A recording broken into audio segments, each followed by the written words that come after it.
I predicted the future completely and utterly accurately my entire life. Andrew Tate reveals who controls the world. And also the influence I have over the one demographic they're most fearful of, the young military-age males. So those are the ones you need to be the backbone of the slave force and build the roads for a shit wage. If you say the wrong thing or think the wrong thing, you're going to be punished for it. I was involved in some shady things. I've been in rooms with people who sit around and say, this guy's a problem. Is this like what might have happened to Diana? Well, we've tried to talk to him. He won't talk. He's unreasonable. Okay, get rid of him. I challenge him on misogyny and sexism. I'm a crazy misogynist. When the woman's still sucking dick, dinner's on time, there's not a girl I look at that I want that I can't have. You want a fucking Ferrari? You can have it. You want that bitch? You can have her. He opens up on what he believes he will be killed. They've already given me quite a few warnings where I actually truly believe they're going to try and kill me. So you've had messages from people trying to control you who you think would kill you. And I'll make it very clear here, I would never kill myself under any circumstances ever. Gave me a bunch of mind-altering drugs and then sat me down to repeat all the bad shit that ever happened to me for hours and hours a day, I'd kill myself. It gets to a point where it just ain't fucking worth breathing anymore if you're gonna believe in that bollocks. If you're depressed, I don't wanna think anything like you, so take your opinion and get fucked. So I've flown all the way from London to Dubai to challenge Andrew Tate. But before we go into this, make sure you like this video, subscribe to the channel and turn the notification bell on. Andrew, who runs the world? That's a very good question. And it's the first question. So let me answer the best I can. I believe that, of course, stating the obvious, powerful people run the world. I believe that powerful people try their very best to inflict their worldview and their goals and desires on the general populace. I think an easy way to think of it is that if you had a company, let's say you had a small company with 4 to 5 employees, you wouldn't hire any employee that didn't agree with you or didn't listen to you or didn't think like you. If you said, I want you to do this, and they said no, then you'd fire them, right? So if you could extrapolate that out and make it much larger and understand that these people have companies with millions of people or they own countries, they want people to comply. And the reason people have to comply with them is because these people own all the important resource, they own all the important land, they print the money, they own the media, they own the information, and they want to make sure that everybody agrees with them and complies with them. So they have tried very hard to damage the human psyche to the point where we are now completely empty and open for all forms of slave programming. They tried to convince us to ignore our own eyes and our own ears. They convince you to look at somebody and not be sure what gender they are, or to look around you and pretend you're in a pandemic when everything is fine. They convince you that your own brain is the enemy and that you must just only consume what you are told, because once they do that, once they can convince you to do something as crazy as ignore your own eyes, then they can simply slot in any USB stick of slave programming at random, whatever they want you to currently believe. Whether it's to believe this particular war is a good idea, or staying in your house and destroying your own business is a good idea, or gassing X amount of the population because they're a different religion is a good idea. That's how it works. So the people who are in charge of the world, whatever they want to do, they want to make sure everybody complies and listens to them, which is normal human nature. I'm not going to say that I'm any better than these people. I have 100 people who work for me and I want them all to listen. So that's what happens when you get that big. And yeah, they don't want anybody's morals or religion or point of view standing in the way. They just want you to comply. And who is they? Well, that's a good question. Even if I knew all their names, I wouldn't say it here. But why wouldn't you say it here? I wouldn't say it here because they've already given me quite a few warnings. And I'm now at the point where I actually truly believe they're going to try and kill me. So you've had messages from people trying to control you who you think would kill you? I understand that you get 3 strikes in this game. Strike 1 is they try and shut you up and discredit you, which I've just been through. Strike 2 is they try and put you in jail for no reason. And strike 3 is they kill you. And one of my strikes is now gone, and I now firmly believe that they're going to try and kill me because they want me to be quiet and I'm not being quiet. And I have huge amounts of influence, which is what they're scared of. Because influence is what influence is what the world is about, right? If you send soldiers to a country to die, if you have literally a pitched battle on any country on the planet with tanks and planes and people are dying, that's only to control the ground so you can influence it. Like all of that is for influence. The media is for influence. What they tell people to believe, the mindsets they want you to adopt is so they can influence you. So when somebody like me comes along who has a mass amount of influence and it's going in a direction they're contrary to, they sit and go, wow, this is a big problem from one person. And people have car accidents, people get robbed, people get shot.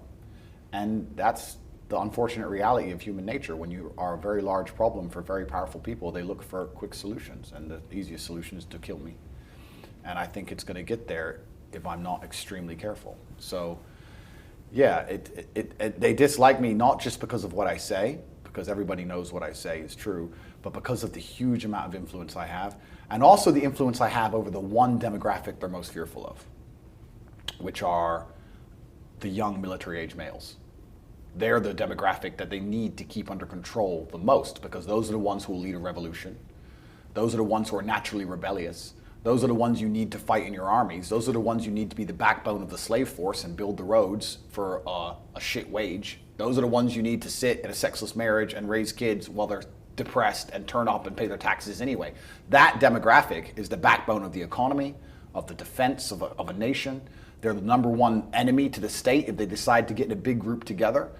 Like, I don't want to be misogynistic, I've been accused of it enough, but if 100,000 women get in one place and complain, it's inconvenient. If 100,000 men get in one place and complain, it's a revolution. So they're scared of men free thinking, and they're scared of young men free thinking, and my fans are young military-age males, and I teach them to free think. So they look at me and they literally see me as a threat to the world, and that's why I think they're going to try and kill me. So you said you now have to be careful, so what are you changing about what you're doing to not get killed? I'm as perspicacious as I can be. What does that mean? Perspicacious is the ability to perceive, perceptive. Right. Yeah. I'm as perspicacious as I can be, but I'm also very understanding that if they want me, they're going to get me. It's an unfortunate reality. It's very easy to kill people, especially at their level, right? If they want me, they're going to get me. All I'm doing is trying to stay true to myself, stay true to God, because I truly believe this is a battle of good versus evil, and say the things I know need to be said in a way which is respectful enough and important enough so that the powers that be decide that it's okay if I stay alive. But if they decide the opposite, then there's very little I can do about it. And of course, I have a 10-man security team, everyone's armed, I carry a weapon, et cetera, et cetera. But if they want you, they're gonna get you. That's the game. So it's kind of, people often say to me, well then Andrew, why do you do this? Why do you talk? And I really believe we're living at a pivotal point in history. As AI gets better, as technology gets better, as they get more and more control over the money and the way people think and the way people move, I think that absolute slavery and tyranny is coming to the entire world. I think our children's children will live as slaves. I think the idea of social mobility will be absolutely and utterly destroyed. You're going to be born into a class, and that's where you're going to belong and stay. If you say the wrong thing or think the wrong thing, you're going to be punished for it. And I think this is one of our last chances to fight, and I think it's a battle of good versus evil. It's genuinely God against the demons, and I know that I'm on the side of God, and I'm a strictly religious person, and I couldn't live with myself if I didn't talk. And if God decides that I have to be martyred for that, then that's his decision. So it's unfortunate, but that's what happens when you have mass amounts of influence. Why, and this is a question to you, if you had control of the world and you spent huge resource and energy on media machines to make people think a certain way, and somebody like me came along and made everybody not listen, would you like that person? Would you want that person to continue to talk? What if you tried to go to him and say, listen, shut up, we've warned you now, and he wouldn't shut up? What would you do? Well, I'm an entrepreneur, so I'd probably try and collaborate with you. But they're not entrepreneurial at that level, are they? But even if they try and collaborate with me, and that's actually an interesting topic because I've had strange offers, let's put it that way, I won't sell my soul.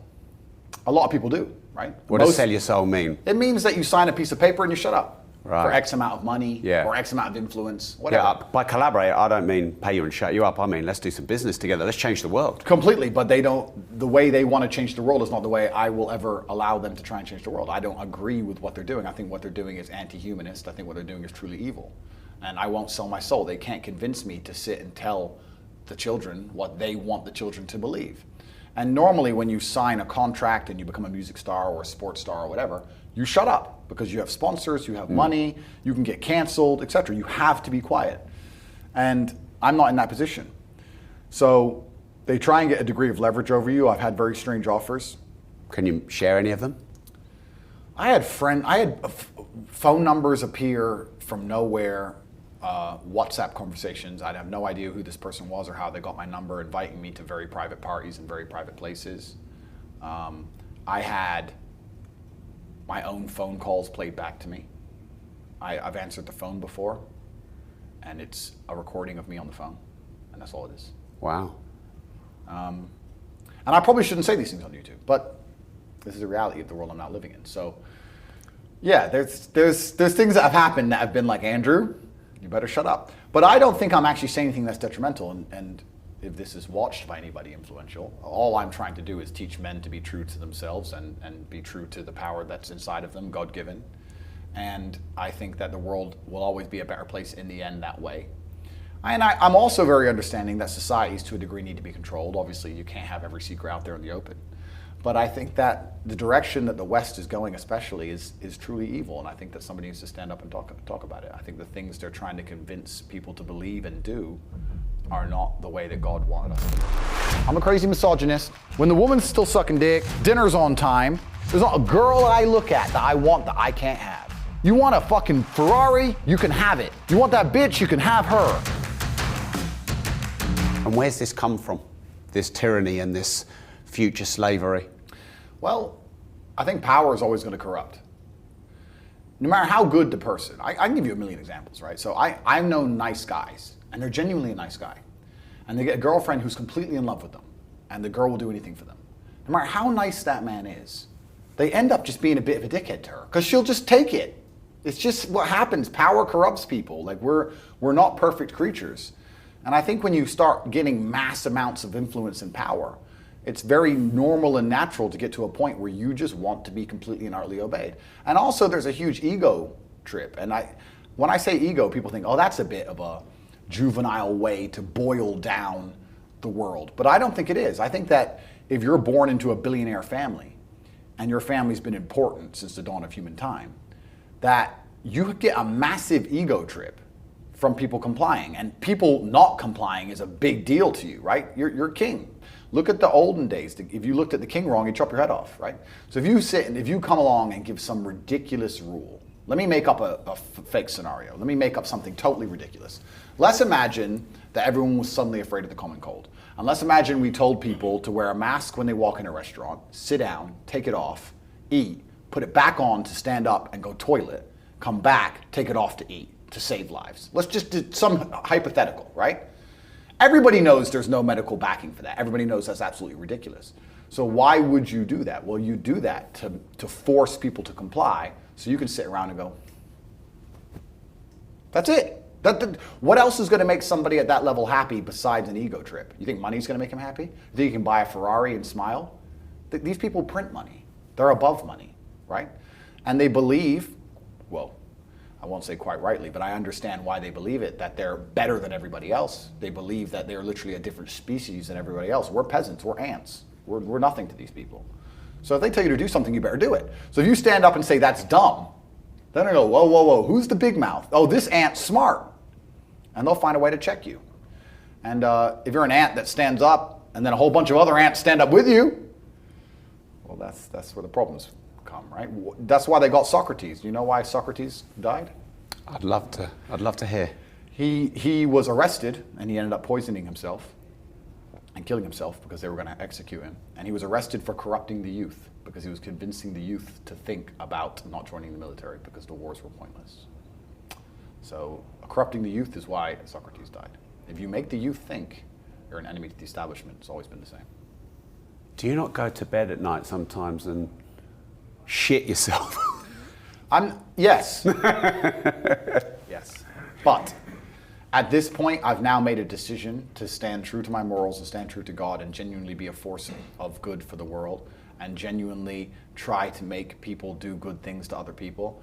And if I'm not going to stop doing that. So if I'm going to die, I'm going to die. It's like being in a plane crash. What can you do?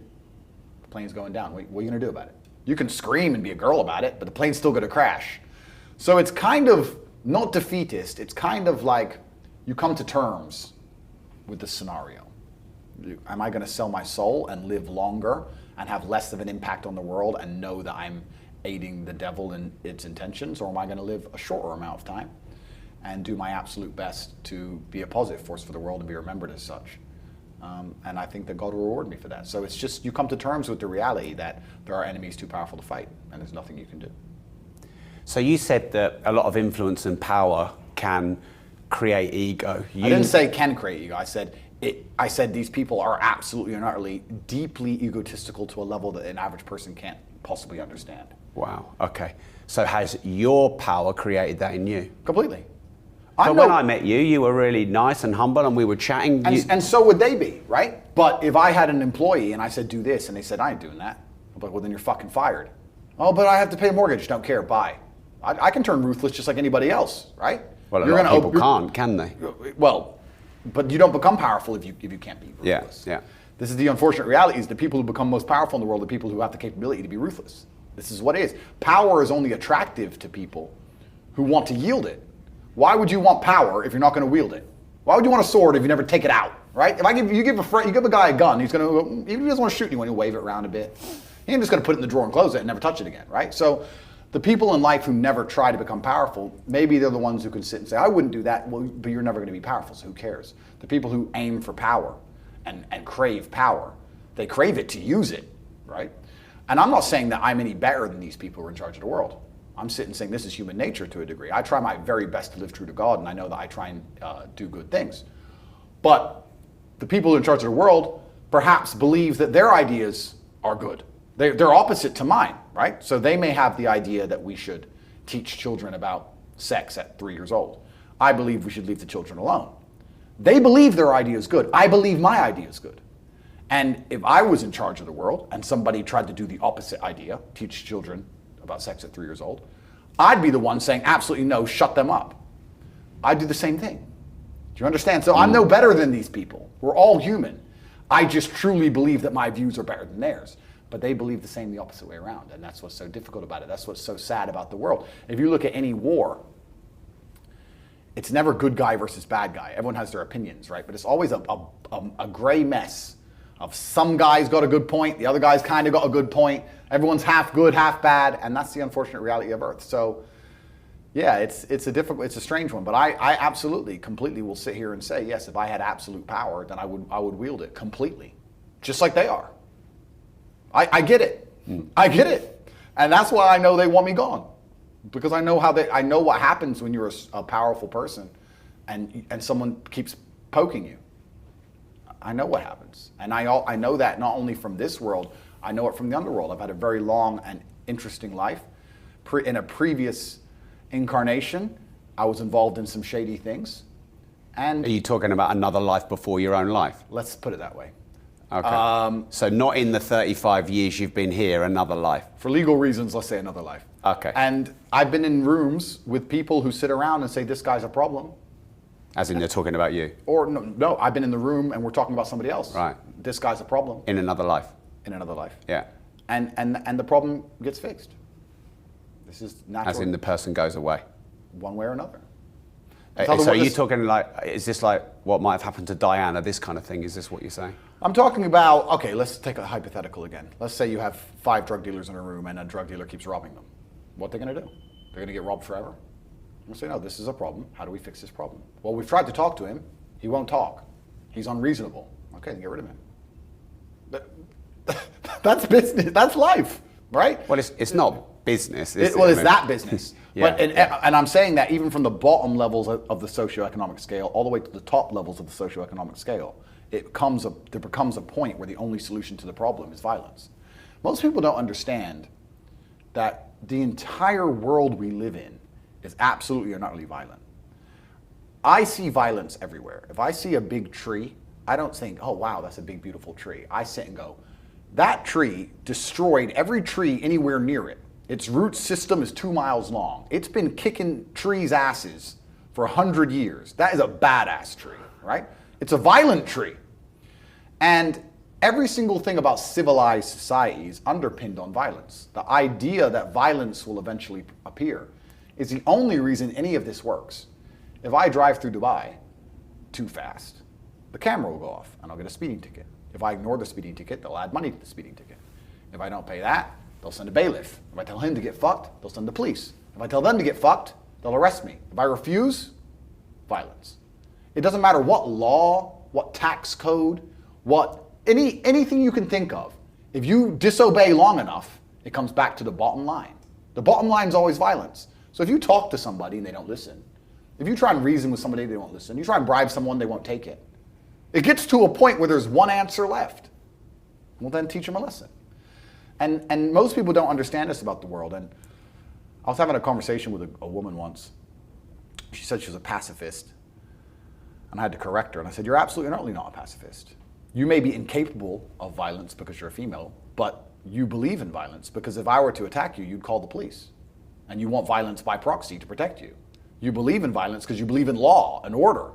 You can't be a pacifist amongst savagery, right? You like the idea of living in society. You like the idea of your house being yours. Well, why is it yours? It's yours because it's enforced by a legal contract that the government will enforce with a police force, with violence. The whole world's violent. Everything's violent. So I don't think most people understand and realize that you're saying it's not business when I say that drug dealers are violent. I completely and utterly disagree. It is business. If a company sues another company and they owe a bunch of money and they don't pay it, we can go down the same route. Guess what happens in the end? They end up taking the CEO's house. He doesn't want to give it up. They send a police officers around and said, you were due to get evicted today. I ain't leaving. Guess what? Violence. Business is violence. Life is violence. It's all violence. We put a nice little happy sugar coat on top of it. But that's the truth of the world. And I'll make it very clear here. I would never kill myself under any circumstances ever. Gave me a bunch of mind-altering drugs and then sat me down to repeat all the bad shit that ever happened to me for hours and hours a day. I'd kill myself. It gets to a point where it just ain't fucking worth breathing anymore if you're gonna believe in that bollocks. If you're depressed, I don't wanna think anything like you, so take your opinion and get fucked. We've launched some new YouTube channels that I believe you will love. We also have a brand new launched More Money Secrets channel where you can learn, earn and invest and make, manage and master money. And we have a shorts version of that channel. 3 new channels. You can find the links in the description. And remember, if you don't risk anything, you risk everything. How did you learn all this? That's a good question. I've had an interesting life. And yeah, well, we flew out here for you, so we've got all day to listen to it. Yeah, I've had an interesting life, and I think the only way you learn lessons in life are the hard way or the harder way. I think that humans are terrible at learning lessons easily. You will see somebody make the same mistake 100 times until that one time it really hurts. That's just how we are. And God's been quite nice to me by teaching me the hard lessons quickly. He didn't give me any chances to learn slowly. He came at me hard and fast and instantly. So I learned things very quick. So I learned the reality of a lot of scenarios and how the world works very, very quickly because I never had any of those in-betweens, you know? Have you got a specific hard lesson? Quick, hard, brutal? I have a few, yeah. But I think everything I say, all of my answers are based on my life. I don't want to, there's some things I don't want to say on camera, but anything I'm saying is based on a scenario that I've lived through. I don't read books. I'm not a book reader. I don't consume content. I don't watch videos. I don't watch anybody else's things. Every single word out of my mouth is just a reality I've lived, walking around day to day.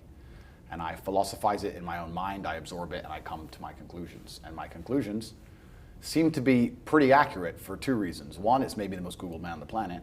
And 2... How many searches? I was trying to find out. I was trying to Google how many Google searches are on Andrew Tate. At the height of the media attack, I was the most Googled man on the planet. I don't know how many. More than Alec Baldwin, more than Will Smith. More than Donald Trump, more than Putin in the middle of this war, more than Joe Biden, more than the Kardashians, more than everyone else. The most Googled man on the planet. So that's one reason I know that my conclusions are accurate. But the other reason I know my conclusions are accurate is because when you make a conclusion or you come to build a mental model in your mind, the idea of having it is to be able to predict the future. There's no point in constructing a mental model that doesn't allow you to predict the future. If I pick this bottle up, I know if I drop it, if I let go, it's gonna fall. Because every other time I did that, it fell, right? My mind has told me if you drop things, if you let go of them, they're gonna fall to the ground. It allows me to predict the future. If I couldn't predict the future with my mental model, if my mental model believes something else, then I'd make a bunch of mistakes. I've predicted the future completely and utterly accurately my entire life. I know that I'm right because the way I think allows me to be correct in every scenario I've ever been in. I know when someone's going to hurt me. I know when my time's almost up. I know how to make a bunch of money. I know all of it. I've never been wrong about anything. So for someone to come along and try and convince me that my mental model and my way of viewing the world is inaccurate, it's going to be extremely difficult, because I'm going to sit and say, well, my mental model produces X to this accuracy, and you're a dumbass. So what can you predict, my friend? And that's the reality of the world. So my stories are being told, the lessons of them at least, when I'm speaking. What are the lessons of the Middle East? No, the lessons of the stories. You asked me a story, and I'm saying Right. I won't tell the story, but the lessons are being told. Okay. Andrew, are you misunderstood? That's a good question. I'm going to answer. That was my original question 1, by the way. I want to answer as a professional. Yes, I am misunderstood.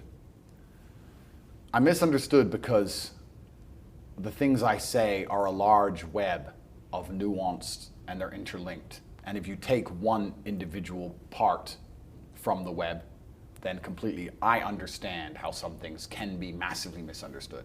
I also understand that most people have no interest in the truth and no interest in digging deeper and finding out the truth about a person or a scenario. I think that, let's tie this back to the conversation we just had. If you take a small subsect of society, let's say mass murderers, you'd assume all of society is bad. But when you interlink it and understand it, societal as a whole, the world's not such a bad place. I think that's the same for all people. I'm certainly one of those people. And I think that my ideas, when they're properly explained and completely digested, head to toe, very rarely, if at all, ever get a negative reaction. The people who misunderstand me so feverishly are people who have never even bothered to genuinely understand me at all. I know this because there's actually a very famous TikTok account. Some guy, he walks around college campuses in America and he says, "Have you heard of Andrew Tate?" The girl goes, "Yeah." "Do you like him?" "No, I hate him." "Why?" "He's a misogynist." "What does misogynist mean?" "Whatever." And they just walk off. Whatever. So and it's different versions of that same conversation. What has he said that's misogynistic? Well, he hates women. No. What did he say? And this is what it's amazing how the conversation interlaces, right? What did I say at the beginning? The slave programming, the empty mind. Andrew is misogynistic. People who are going to walk through earth and repeat that, they have no evidence, they have no proof, they can't tell you why. When you challenge them on it, they get angry because it's been installed in their brain because they're dummies. And when a dummy, you remove and you empty their brain, you install the new programming, they instantly get enraged when they realize their brain short circuits. Explain why you feel how you feel. They can't. And then they have a breakdown.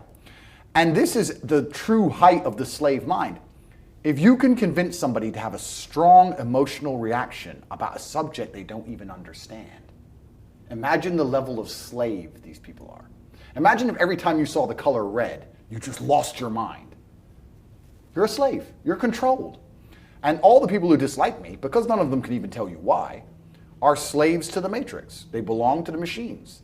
They've had all of their morality and all of their own thoughts completely and utterly erased. They've installed the new program. First it was or whatever it was. Now it's Andrew, Slava Ukraine, goes on and on, whatever the new fucking story is.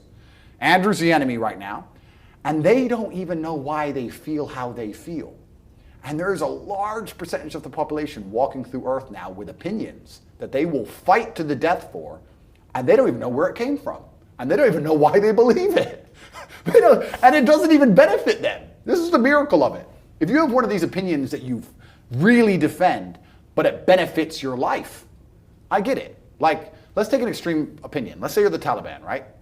You have extreme opinions. But those opinions allow you to live life in a particular way. You'll fight to defend those opinions. But if your opinion is, "I hate Andrew Tate," your life is no better. You don't gain anything. Your reality doesn't change. But you're still prepared to fight for that opinion. You're a slave. And most of the people who dislike me, in fact, let me correct myself, everybody who dislikes me is slave-minded. And it is still a minority. 90% of comments on my videos are positive. But there's 10% slave minds who, no matter what evidence you show them of me talking good about women, or my charitable donations, which rack up to the tens of millions of dollars, or the foundations I run, or the orphanage I built, or all the people's lives I've saved when I reply to men who are suicidal and men's mental health, which I'm working with closely. No matter what you show them, their only reply is, but he's bad. And they won't tell you why. And this is just the slave mind. You can't reason with the slaves because they've been programmed. So you mentioned the underworld and the Matrix. What is that? Have you seen the movie? Yeah, damn straight. Yeah, good movie. So in the movie The Matrix, your body heat is being salvaged, and to keep your mind occupied, you're living inside of a false reality, computer generated. The reason I think we live in a matrix now is because I think the same thing is happening. Perhaps it's not our body heat, perhaps it's our work, our ideas, but they're being salvaged, and the reality they've given us to occupy our brains is false. We don't live in the real world. We are living in a reality where we're told stories and narratives that aren't true, where they try very hard to distract us with garbage. Rihanna. I have nothing against Rihanna. Like, I don't know her. But when I see a concert and I see hundreds of thousands of peons standing amongst Peons? Peons. What are they? Peons is the people who go to these concerts. Right. Peon means peasant. Standing, This is an education in language. no, but they are peasants because they're acting in a peasant way. They're acting like peasants. Hundreds of thousands of people in a crowd looking up at somebody like they're God, jumping up and down for hours on end. You're a peasant. You're a peasant. And your life's shit, and you have no achievements, no money, you're depressed, but you're distracted. They've distracted you with this idol, whoever it happens to be. Put them there. And the peasant's like, yeah. And then they go home, and they're told something by the news. Let's make up a completely false scenario. Be afraid of the common cold. Okay, and then anyone who comes back and says, why are we afraid of the common cold? They delete their point of view. They shut them up to create a false reality. So people are living a life where they're working a job, they're being enslaved by the machines for their tasks, but their mind is distracted by garbage and only fed a fake story, and they're living inside of a computer-generated simulation. They're living inside of a world that is not real. They don't live in a real world. A lot of people live inside of the matrix completely, especially the people who dislike me. And how do you get out of this simulation and into whatever the real world is, and what is the real world? They should do a public post on all their social media. I am sorry I believed the lies. I am sorry I helped purport the enslavement of mankind. I am sorry I was a tool of the matrix in its enslavement of man. I am sorry. Hey, on the subject of money, and right now with all the craziness in the world, you need to be armed. So if you'd like to start and scale a business, make, manage, and multiply money, build multiple streams of digital income, my digital financial toolkit will be just for you. It's free, and the link is in the description. And money is the key to beginning to escape. So we had Hustlers University. They attacked it when they attacked the matrix. So now we've started our own banks. We have our own banking license. We have our own payment processing. We have our own data center deep in a mountain. Was that because it all got taken off you when you were cancelled? It's because they were attacking it. Right. So we built all the infrastructure ourselves. So you're decentralized? Completely. So it can't be attacked anymore. And that's the real world, and we can teach people how to make money. And the reason I teach people how to make money is because money is stage one to escaping the matrix. You can't think for yourself and talk the things you believe if you need that wage and that person tells you to shut up. You can't. The reason everyone wore the mask is because they had to pay their mortgage. Or their wife told them to. Yeah, or their wife told them to. That's right, yeah. So if you need breadcrumbs and you're a starving man, you can't really talk to the guy who has all the bread and tell him to get fucked, right? So the first thing you do when someone says to me, I want to escape the matrix, I think for myself is, okay, then you need to be prepared financially. You need money to go to war. So the first thing I do is I teach anybody who's a fan of mine to make as much money as possible. And I don't do that to make money. In fact, the school is ridiculously cheap. It's so cheap, it's less than a lunch. And you can find out more on cobratate.com. But the reason I do What was the link again? cobratate.com. Right. But anybody who is a fan of mine, I want those people to be as wealthy as possible because they agree with my mindset. And I want to equip my soldiers. I don't want everyone who agrees with me to be an unimportant brokey. I want the people who agree with me to be influential and rich. And I want them to be able to stand up and talk and fight for themselves. So this is the reason I teach people how to make money, because I know anybody who resonates with my message, the wealthier they get, the better the war is going to be for me. So I wouldn't consider it philanthropic. I have an agenda, but my agenda is to find anybody who agrees with me and give them as much money as possible. So that's the real world, which is launching on corporatetake.com, because that's stage one. You're asking how to escape. Stage one is you must make money. I've tried very hard to help people with no money, but there's just too many blocks in the way. You can't put that on social media. You can't afford a day off work. You can't afford your boss to get mad. You can't afford to get arrested. You can't get a lawyer. You can't fight. You can't fight. You need bullets in your gun. So stage one is to get rich. Then you have to get rich while preserving your soul.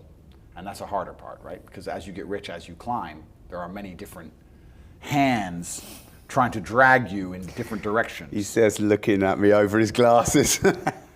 You have women, gambling, drugs, degeneracy, hedonism. Isn't that why you have money? Well, this is it. And you can dabble, but you certainly don't want to lose your soul completely. Yeah. You have large business interests offering more money, more power to believe X, to say X. I can sit here and say now, I have never sold a scam to anybody. I don't sell crypto pump and dumps to anybody. I don't sell soft drinks full of sugar to anybody. I've been offered money by gambling companies. I said no. Only thing I teach is teach people how to make money, and I know it works because I do it all myself. Me and my professors teach what we already do to all become multimillionaires to people, and I've told the reason why. They've tried to get me to sell my soul to sell crap to the world endless times, and I've never done it. So you have these offers, right? When you're the most Googled man on the planet, do you have any idea how much they'll pay you to sell bollocks to people? Andrew, hey, here, this energy drink, say it's what you take to have high energy, and sell this shit full of sugar to children, and here's $100 million. No, I won't do it. I don't believe in it. I won't do it. So then you have to keep your moral fiber and stay principled, which is another battle.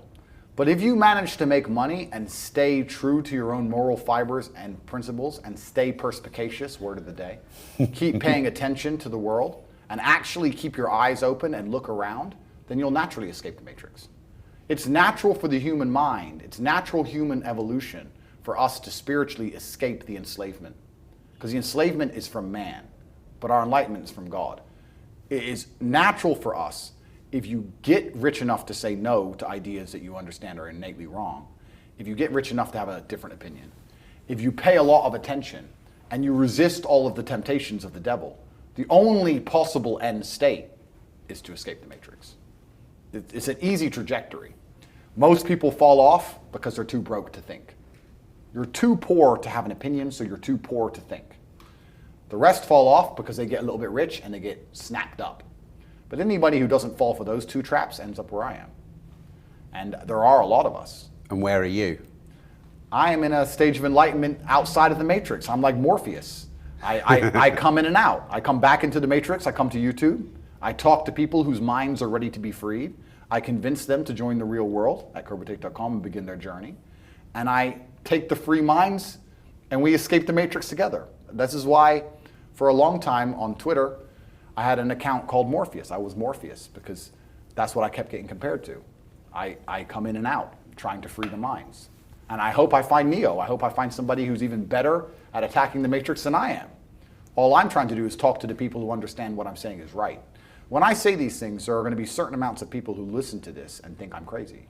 He's crazy. And there's going to be people who listen to it and go, yes, finally. Finally I understand. Finally I know what to do. I've felt this for so long. I've looked around me and knew that this shouldn't be my life. I knew that they're lying to me. I didn't know what to do. Now he's told me what to do. Those are the ones I'm interested in. And they can join the real world. Inside of corporatete.com, I'll see them there. Anybody who thinks I'm crazy, that's fine. I'm crazy. Don't worry about me. I'm a crazy misogynist. The news has never lied to anybody. Every war ever started, the reason the news told you, that's why it started. It's not like every single one's been a false flag since the beginning. Every single narrative that they've tried to purport upon you is not to control you. It's because they want you to know the truth because you're so important. Don't worry. So if the media is lying about me, they must be right. Why would they lie? Why would they try and convince people that the world's most influential man is somehow bad? It's not because, they're worried he has influence and might push the world in a good direction. Of course not. No, it's because he's such a bad guy. That's why he has no criminal record. No girls come forward saying I've done anything to anybody. No victims of any kind. And somehow I'm evil. And the people who believe this garbage are slave-minded. They're slave-minded. It's the most common tactic in the world. First, they insult your character and attack you. It's stage one of the three stages. They attack you, your character, and cancel you. They put you in jail for something you did not do. And the last is they kill you. And I'll make it very clear here. I would never kill myself under any circumstances, ever. Ever. And I like to think that if anybody sees a media article where I've been locked up for whatever it is, they're going to look at it and go, this is bullshit. Tate didn't do that. With the scrutiny I'm under, does anyone think I'm breaking the law? I'm the most scrutinized man on the planet. Like, if I was breaking laws, I'd be in jail. Trust me. I drive at the speed limit, my friend. That's the level it's got to. Like, they think I'm out here doing bad things. So when an article comes out saying Tate did this, I just pray there's enough people who are outside of the matrix to sit and go, this is some bullshit. And he doesn't deserve this, because I don't deserve it, because I will be innocent. What is enlightenment? I think that enlightenment is always being able to use your own emotions to your advantage. Every single time I've been furiously angry, or even in a murderous rage, it's been a very appropriate time to be so. And I don't mean appropriate because of the reasoning. I'm not saying I had a good reason to be angry. I'm saying that it was the best decision at the time. Every time I've ever been truly sad, again, it was beneficial for me to feel that way. There are times in life when murderous rage is the best possible option on the table. There are times in life where if you're genuinely threatened, the best possible emotion you could feel is murderous rage, right? There's times when it's appropriate. And there's times when it's good to be sad, and there's times when it's good to be empathetic, and there's times when it's good to be ruthlessly psychopathically cold. So I think enlightenment is making sure that your brain and soul and spirit are trained in a way that the emotions you feel at any given time are the best possible card in the deck. Of all the options you have in the playbook, depending on the scenario, your own spirit gives you the exact perfect way to feel to handle that scenario in the most effective and compendious way possible. Is that like almost taking a step above those emotions and observing those emotions and using them in a second stage awareness? That's a good question. And I would say that's semi-enlightenment. Right.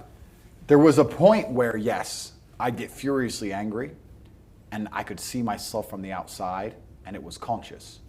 But when you actually reach true enlightenment, you don't have to be conscious of it and you don't have to observe yourself from the outside. You just feel what you're supposed to feel at the exact right time, all of the time. And you're absolutely engrossed by it and completely. I've never been murderously angry where that was not the best chance of me handling that scenario to my advantage. And I've never been in any other emotional state where it wasn't the best possible move. When I think back outside of the emotional experience itself and think, could I have felt a different way and would that have allowed me to act in a different way that would have helped me more? The answer is always no. The way I felt allowed me to do exactly what I had to do. And yes, there was a point when that was semi-conscious and now it's not conscious at all. If I start to feel angry, it's not conscious. I am angry completely and utterly and I trust my body and my spirit that I'm supposed to be angry and I'm supposed to act within that frame. And that's what true enlightenment is, because thinking outside of it and being conscious of it is good, but it takes time. And often in the most extreme scenarios of life, the one thing you will not have is very much time. There has to be instant and complete decisions, and there has to be final scenarios, what's the word I'm looking for? Consequences. Is that something you trained yourself to do? I think that life's trained me to be that way. This is what happens when you've had a varied enough life.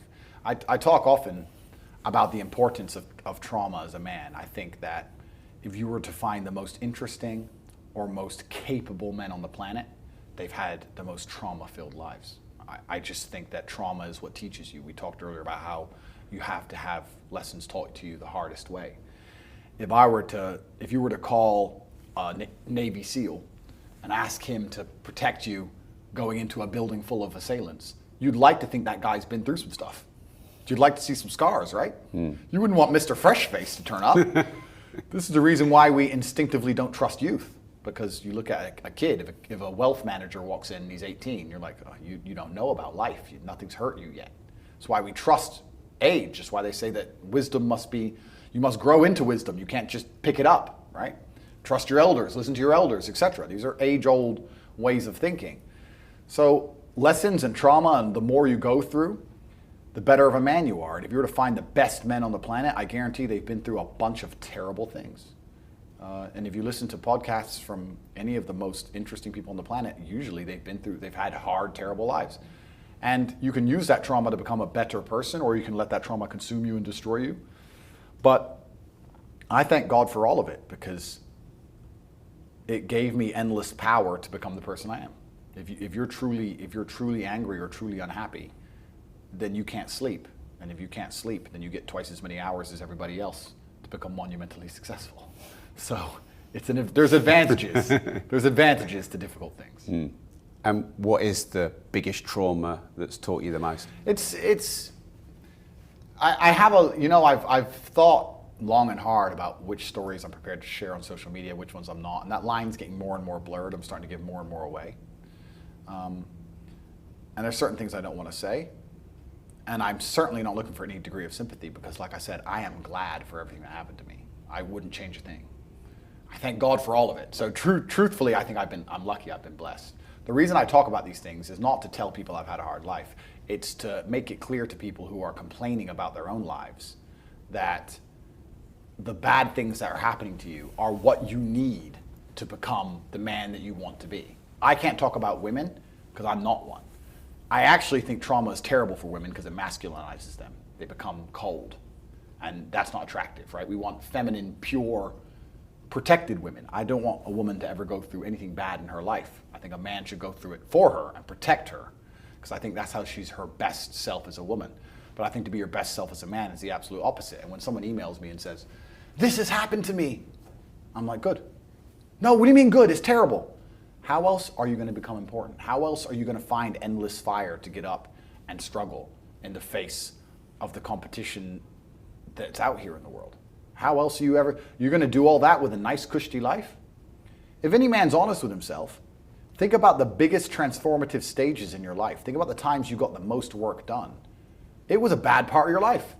You were heartbroken, or you lost a house, or broke, or whatever. That's when you did shit. When everything was fine, when the woman's still sucking dick, the mortgage is paid, dinner's on time, it's kind of doop-de-doop-de-doo, little by little, do a little bit of work, do a little bit of relax. But the big events come from trauma. This is it. So it's a cheat code. It's a cheat code to climb the mountain. So when I get a message from whoever and he goes, "My wife left me, I'm devastated," I say, I understand. I completely understand how hard it can be to lose a woman that you've given your entire life to. And you've done so many nice things. And then because of one thing you did, her innate and absolutely insane level of ungratefulness has turned her bitter, and she now talks to you like she hates you over one thing you've done after thousands of efforts showing how dedicated you are to her. And even now that you're prepared to die for her, she doesn't give a shit about you. I understand that pain. But my answer is, good, it's still good. Now take all of that pain, and instead of emailing me, do this. And then you're going to become the kind of person that women don't leave. Then you win. Andrew, I've got to do my job here. Sure. I don't want to do this because I'm really enjoying this, so I've got to do my job. I want to push you for one specific example of something that was traumatic to you, maybe something in your childhood or something, because there's still a wall there where you haven't given us anything that's really hurt you. Oh, completely, yeah, I haven't answered. So, I mean, I have a whole bunch of things, but I can give you a simple one that I've talked about already before. And this is one that everyone can relate to. Losing my father was bad. Me and my father were exceptionally close. But it's a natural part of human evolution. As you grow, you're going to lose your parents. This is what happens, right? It's going to suck, but the only alternative is that you die before them, and I think that's worse because it's unnatural, right? And there's an African proverb that says you don't become a man until your father dies. And I can confirm that to be true. That is my biggest fear in life. What I know is coming, not, you know. It's coming. Yeah. And it's sudden and it's instant and it's brutal. Yeah. And, but all the trauma, like all of the pain associated with that experience, it teaches you, it taught me at least, I all of a sudden almost remembered every conversation I ever had with him. Like I was talking to the guy every day, right? How old were you when that happened? 27. Yeah. I was talking to the guy all the time. But once he's gone, you remember all the times he was right and you didn't quite understand. All the times he was saying things you didn't quite get. All the times you talked back and you were absolutely and utterly incorrect. You're like, oh shit, I've been wrong this whole time, right? So it teaches you a whole bunch about yourself. And it also, for me, what it did was make it clear to me that I'm no longer a student and it's time to become a teacher. Yeah. And also my scenario with my father was very unique because he was the only person on the planet I allowed to check my thinking. Even at the age of 25, 26, I had asked my dad if I was right. I didn't give a shit what anybody else said. You could get 20,000 people in a room saying, Andrew, you're wrong. Didn't care. But if my dad said I was wrong, shit, I was wrong. So once he wasn't around to check my thinking, I had to check my own thinking a lot harder, a lot more carefully. So yeah, I mean, that was a terrible experience. I miss him like the deserts miss the rain, but that's his life, right? The only alternative is worse. I don't think he would have been able to actually function if he lost me. So this is how it goes, and it's coming for all of us. What's actually kind of amazing is he is mentioned and talked about now so often on the internet because of my massive fame. So I've kept him alive. By becoming so successful, people are interested in my origin, which makes people talk about him. So it's kind of like, if you have a duty to your bloodline and a duty to your ancestors and you truly love your parents, how can you still be sitting at home playing video games being a lazy piece of shit? Don't you want people to remember them? Don't you want people to think, wow, who's this person who raised this amazing person? So that in and of itself, it should be endless motivation. If anyone's watching this, if you love your parents, you can't be a loser anymore. Like, otherwise they're going to be forgotten along with you, you know? So, but yeah, it's coming. But we're all going to be forgotten in the end. Perhaps, but there can be different, perhaps this is true, but there will be different evolutions of fables. There are still stories we tell from 2,000 or 3,000 years ago. And I tell the story of my father, and my son will tell the story of me, and his son will tell the story of him. And we will all be so influential that the name Tate will live forever. And this is what gave me solace. But this solace that you find after your father's passing, that solace for me also gave me a massive sense of responsibility and duty. I can't now not be who I am, which goes back to earlier when you were saying, well, they're going to get you. How do you sleep at night? Because I can't not do this, because by doing this, my father is remembered, and I will be remembered, and my son will be born and instilled with a sense of duty, which will make him impossible to program by the Matrix, so I know my son will be a good person. He won't be a piece of shit like all these other children. He will be born with morality, and he will understand that his father sacrificed himself for the good of the world. So yes, I don't like being alone in a dark car park, of course. But also, what's the alternative? To say, Dad, sorry, they offered me some money. Is that the alternative? I don't know. But maybe some people can sign up to that, but I certainly can't. Mm-hmm. Do you have something to prove? I think everybody on the planet has something to prove. If you walk through life and feel like you have nothing to prove, then you're a fucking loser. If you wake up each day and go, I don't owe anybody anything, I don't have to prove anything to anybody, then you are a loser, because you are absolutely not incorrect. You must prove yourself to other people. You must prove yourself to your bloodline, as we just discussed. You must prove yourself to God. God hates the lazy. He can't stand them. If he gives you all these genetic dispositions and these natural God-given gifts, if you have 2 arms and 2 legs and you can think, and you're not trying your absolute best, that's the reason you're not lucky. He doesn't like you. He likes the people which show him the beauty of his own creation. He likes to give somebody building blocks and them to build something amazing. It's the best thing about being a man. You get to build who you are, right? You can decide if you want to be a funny comedian or a musician or a kickboxing world champion or fight the Matrix. You can decide whatever you want to be. God loves to see that. Those people, for some reason, seem to be enormously lucky, right? The person who goes, I don't have to prove anything to God. I don't owe all of my ancestors any effort. You know, for 5,000 years, people were dodging saber-toothed tigers and catching the plague and running from Genghis Khan just for my stupid ass to be born. I don't owe them anything. I don't owe them a thing. because I want to play video games. These people are fucking losers. You should walk through earth with force inside of you. As I walked into this hotel reception, everybody looked. Not because they know who I am, but because as I move, even if it's behind their head, people feel something and they go, it's an energy that comes from brutal competence. It's almost like an evolutionary thing where a rabbit can just smell a fox. It just knows. That's what happens when a predator walks in a room, even amongst humans. You pay attention next time you're in a restaurant. If a man who's truly dangerous walks in, nearly every other man kind of looks up at the same time. You feel it. You need to or you don't survive. We've evolved with that to live. That's who I am. I couldn't imagine not being that man. I've done that because I've been trying to prove myself to my lineage my entire life. I wake up every day with something to prove. I have hundreds of millions of dollars. I wake up and think, fuck, more. I'm in fantastic shape, 4 times world champion. Fighting the Matrix out here by myself, more. I will have to be braver. I must try harder. All I do is prove myself. So when I hear people go, I don't have nothing to prove, then you're a fucking loser. Peasants have never felt like they needed to prove anything. But kings felt like they needed to go and conquer land. Isn't that it's coincidental that the king, who already had it all, felt like he needed to go to some far-flung land and conquer it and take it and prove he's the king. But the peasants, I don't have to prove nothing to nobody. You're a fucking loser then. You're a dummy. I absolutely and utterly, completely have everything to prove to everybody all of the time. That's who I am. I will prove anything to anybody. If I sit and say X, I will prove it to anyone. I can be checked at any time.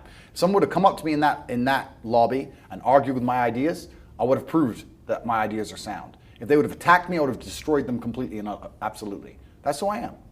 So yes, I have a lot to prove, my friend. And until the day I die, it will remain that.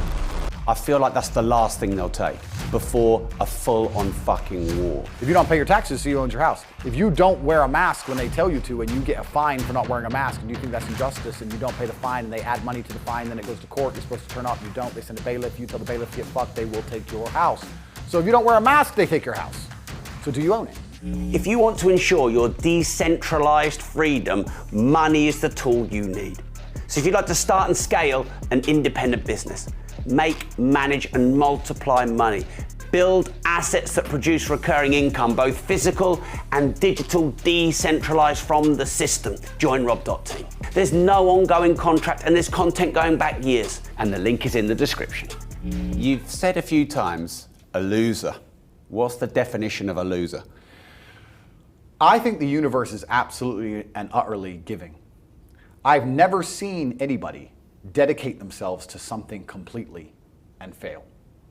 I've never seen somebody eat right, go to the gym every day, train really hard, and not be in good shape.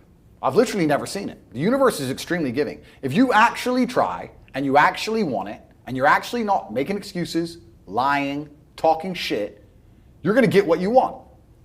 So when I see people who don't have what they want, I consider them losers. And this may be elitist, I understand that. But if I put myself through endless pain to end up where I am, it's very hard for me to have sympathy on the man who's afraid of pain. You're avoiding pain. I've been through endless. I now have everything I've ever desired. You have none of the things you desire. Am I supposed to feel sorry for you because you took the easy way out? Am I supposed to look at you and go, oh, poor dude? No, you were a fucking coward. You didn't go through the shit I went through. You didn't put it on the line. So you deserve your substandard reality. That's what you deserve. You're a fucking loser.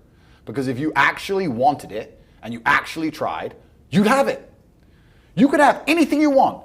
Universe is super giving. You want a fucking Ferrari, you can have it. You want that bitch, you can have her. You can have anything you want on the planet. There's not a girl I look at that I want that I can't have. Not one. That's my reality. There's not a car I can't have. There's not a house I can't buy. If I want to go to a yacht, if I want to go to Antarctica, there's nothing I can't have. Bam. Because I've decided to become this man. It's the same for absolutely every single one of you at home. If you want it, you can have it. If you're sitting there saying, oh, but I tried my best and I still didn't get it, you're lying. You didn't try your best. That is a fucking lie. The universe gives it to everybody who genuinely tries.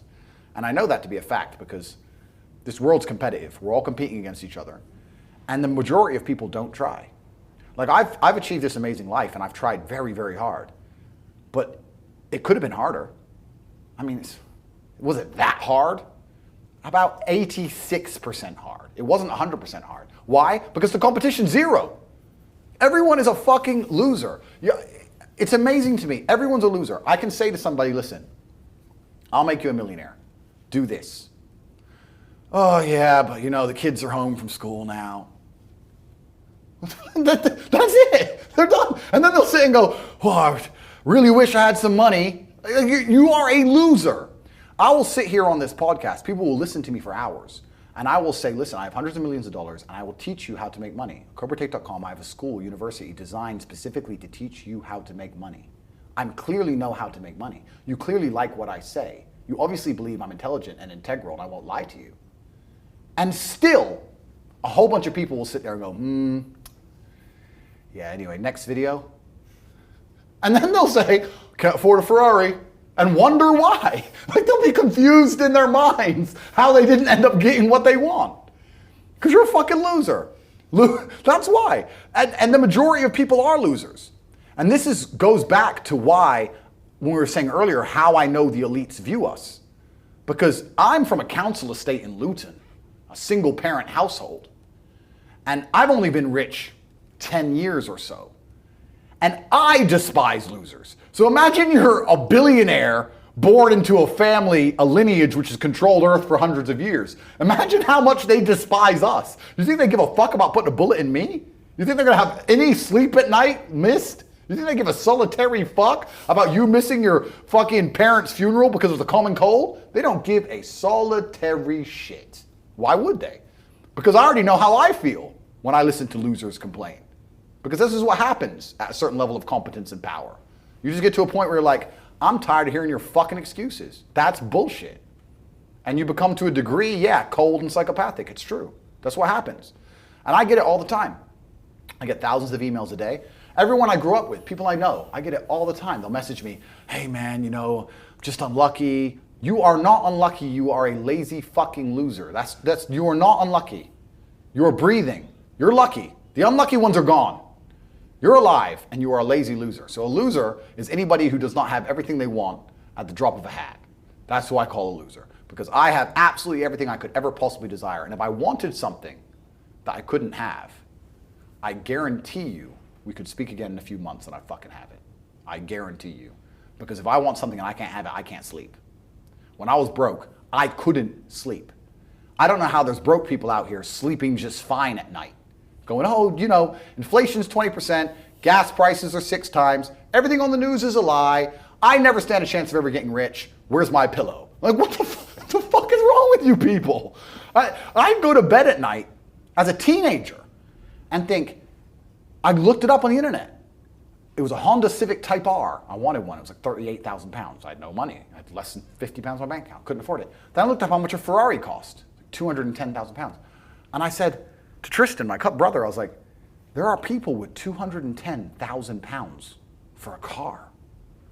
And he's like, yes, so? I'm like, no, not so. How? If I worked my job for 6 years and saved every penny, if I walked to work and didn't eat, I couldn't buy this car. How are people doing this? I couldn't sleep at night when I was broke. I knew that everything was a lie. I knew the Matrix was lying to me. I knew I had to find a way out. I was sitting there going, I refuse to live my human years and be some second-class citizen peasant when there's people out here who get to do whatever the fuck they want. I couldn't tolerate it, and I was so uncomfortable that it gave me the motivation I needed to escape. But the people who go, oh yeah, nice Ferrari, yeah. Back to the TV. Dummies, losers. And the thing about the world is, we need losers. I'm not mad at losers. If that's the reality you've chosen to live, you get one spin in this version of life, and you decide you want to be a loser, that's fantastic, because my cars need cleaning, my hotel room needs cleaning, I have a party with all these beautiful women that's a bit of a mess. Please, go pick it up. Somebody needs to do that shit. I ain't gonna fucking do it. If I had to walk into a hotel room and clean up after some other man's party, I guarantee you I'd do whatever it fucking took to become rich so I didn't have to do that shit anymore. But you want to do that for 20 years? Thanks, friend. Someone's got to flip the fucking burgers. Someone has to make the fries. I want a Happy Meal now and again. But I don't feel sorry for you people because you fucking deserve it because it's a decision you made. You made that decision. If you're sitting at home and you say, I don't want to be a loser, you know what to do. I told you how to escape the matrix. CobraTate.com. You can join. I'll teach you. But if you're going to sit there and go, nah, maybe this guy with hundreds of millions of dollars is trying to scam me out of 25 pounds. All right, smart ass. Have fun at McDonald's. Get fucked. I have no sympathy for these people. Zero. Do you have a little bit of a system you can share on how to make money? I know we've got CobraTate.com. We'll keep shouting it out. But any tips for someone who's ready, but they don't yet know the how? Completely. So we teach it inside of the real world, of course. I keep mentioning it because it's so important. But there are 3 keys, I believe, to making money. The word of the day. First one's perspicacity. Most people go through life and they do not pay attention. I've said this before and I want to stick by it because it's so important. You need to pay attention to every single time you spend money because you cannot make money. You're not the Federal Reserve, you're not a government. Governments make money. All of us take money from somebody else or a business or a government. We take money from other things. So the easiest way to learn how to get good at taking money is to pay attention to every time someone takes money from you. So next time you buy a coffee, don't just buy the coffee and drink it and think nothing of it like every brokey. Don't do that. Say, okay, why am I buying this coffee? Okay, I want a coffee. All right. Why am I buying here? Well, this is on my way to work. Is there any competition around? Do I also want breakfast? Do they sell breakfast? No, they don't sell breakfast. They could probably make some more money if they're selling breakfast. Anyway, I walk in, there's a long line. Why is there one member of staff? I'm low on time. I'm about to leave and not buy the coffee. They're about to lose money because it's taking too long. Most of the people in this line are businessmen. Why is there not a cute girl behind the counter? I bet if they paid a cute girl a little bit more, they'd still make a bunch more money because people would come in here to talk to her. Think. And then what you'll do is, as you go through life, every time you spend money, is you'll realize the problem is not how to make money. The problem is how much time you have because there's endless business ideas. There's endless ideas. I walk into a coffee shop and by the time I've walked out, I already know exactly how to open up next door and outcompete them head to toe. I already have worked out how much is the rent, where are they fucking up, what are they not selling that they should be selling, what are they doing good, what are they doing bad, this chair's too hard, I'll wreck them. And I'll send it, and now my network is so powerful, which is the second point, network, I can send a few messages on WhatsApp and make a bank transfer. And 2 months later, there's a brand new coffee shop next door with my name on it, putting them out of business. So the first thing is you have to pay attention. Because if you pay attention, you'll start to learn that money is everywhere. Every building is owned. These are skyscrapers, bro. Billions. Every apartment nowadays is a million. Million. You drive down a street in London, you're driving past trillions of dollars. There's money everywhere.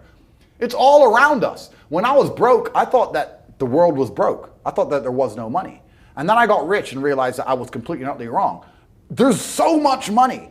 It's everywhere. If I go to try and buy a plane or a jet, they're always sold out. My yacht is a fucking 6-year waiting list. I want a Bugatti, they launch it, the email comes to my email address, 2 minutes later, gone. Like, there's so much money.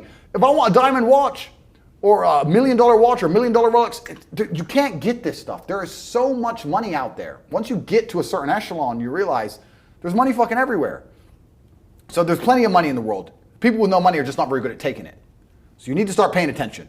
It's the first thing. Second thing is network. It's hard to make money if you don't know anybody who has money. If you sit in a room full of ice cream experts and all they talk about is ice cream, how to make ice cream, the different flavors, how to store it, how to move it, how to sell it, even by accident, if you hang around with these people long enough, when someone asks you a question about ice cream, guess what you're gonna know the answer. You're gonna say, you know what? That's because it's pistachio, and that needs to be 2 degrees higher than chocolate. And you're gonna look like a smart ass. So if you sit in a room full of people who are making a bunch of money, everyone understands this. Your network is your net worth. You're the sum of the 5 people you spend the most time with. Everybody understands this. And then they still hang around with fucking losers because they're dummies. You're right, I am the sum of the 5 people I spend the most time with. Anyway, this is my friend Nick. He's so funny when we go drinking because he gets really drunk. Losers. I don't talk to anybody who is not winning. Everybody whose phone, every phone call I will answer, if I answer a phone call, it is from a winner. I don't talk to losers. Everyone I talk to is rich. Everyone I talk to is making money. Everybody. If my entire reality is full of multimillionaires making money, how am I not going to make money? And this is why network is so important, is because it's the same reason that wolves hunt in packs. If you're a lone animal, you have one set of eyes. But if you're a pack, you're watching every single angle, every single side. Perhaps I might miss something. I'm as perspicacious as possible. But one of my friends identifies that the war in Ukraine is going to change and the Russian ruble is going to pump. And you can make a bunch of money on a forex trade, for example. I may not have noticed, but he'll notice. Now I've made a bunch of $1 million for getting a text message, right? Because I have friends who are paying attention. All of us are paying attention. So your network is super important. That's another thing. We'll go into this because I have something called the War Room, which is also on corporatate.com. I'll let people read for themselves. But that's my private network. And we specifically talk about money and a few other things. But that's Is that like more like a mastermind? It's the real world's how to make money, and the War Room's what to do with money, if that makes sense. Yeah. It's all on corporatate.com. I don't want to get off track, but it's there. But second is network. And third, it's to identify the reason why you don't have as much money as you want so far. And there's one of three reasons. You are either lazy, stupid, or arrogant. Those are the only three reasons anyone is poor. And you have to identify and choose which one it is. The majority of people are not the one they think they are. The majority of people are the one I'm about to say at the end. So let's start with lazy. There are a lot of lazy people. The unfortunate reality about money is that you are competing. So it's player versus player. It's like anything in the world. If you want that beautiful girl, so does everyone else. You have to win the competition. You want that car, you have to get it first. You want that money, everyone wants that money. You have to compete. It's competitive. Business is competitive. You are competing against people like me. You're competing against people like the people in my network. You're competing about people who only talk about money, who understand money very well, who operate in jurisdictions all around the planet, who are extremely well connected, who know things before you know them, who have mass influence and mass power and mass resource. You're competing against me. This is what you must understand. You're not waking up going, I want to make some money. You're competing against people like me. You're competing against billionaires. You're competing against hedge funds. How did these hedge funds keep growing? Where are they getting that money from? From the brokies. They're robbing you. They're robbing all the poor people from the pension fund, dummy. That's where they get it from. This is who you're competing against. So the competition is absolutely and utterly fierce. Understanding that you're a man with a small pistol up against a mighty army, if you want to add a little bit of laziness on top, you're fucked. So when I say people are lazy, they go, I'm not lazy, I work hard every day. You work 8 hours a day? You work eight? The fuck? If I'm awake, I'm working. I'll be driving my Bugatti Chiron through Dubai, working. I'm texting at the same fucking time. I don't take a second off. I don't take a minute off. I don't relax. I don't rest. I don't stop. I don't chill. None. Ever. I'm either asleep or at work. That's it. The second I wake up, I check my phone, I begin working. I go to the gym in between sets, I am working. I'm online working the entire fucking day until the second I go to sleep, I am at work. That is all I do. And you are at home competing against me, and you want to watch a movie tonight and then say you're not lazy. You're fucking lazy, and you're going to lose forever. That's laziness. Next is stupid. I don't think many people are actually too stupid to be rich. You can be below average IQ and still get very rich. A very small percentage of people are too dumb to be rich. The slave minds, they'll never be rich because the matrix tries to keep you poor, because when you're poor, you can't think, like we talked about earlier. So everything the media tells you is designed to make you poor.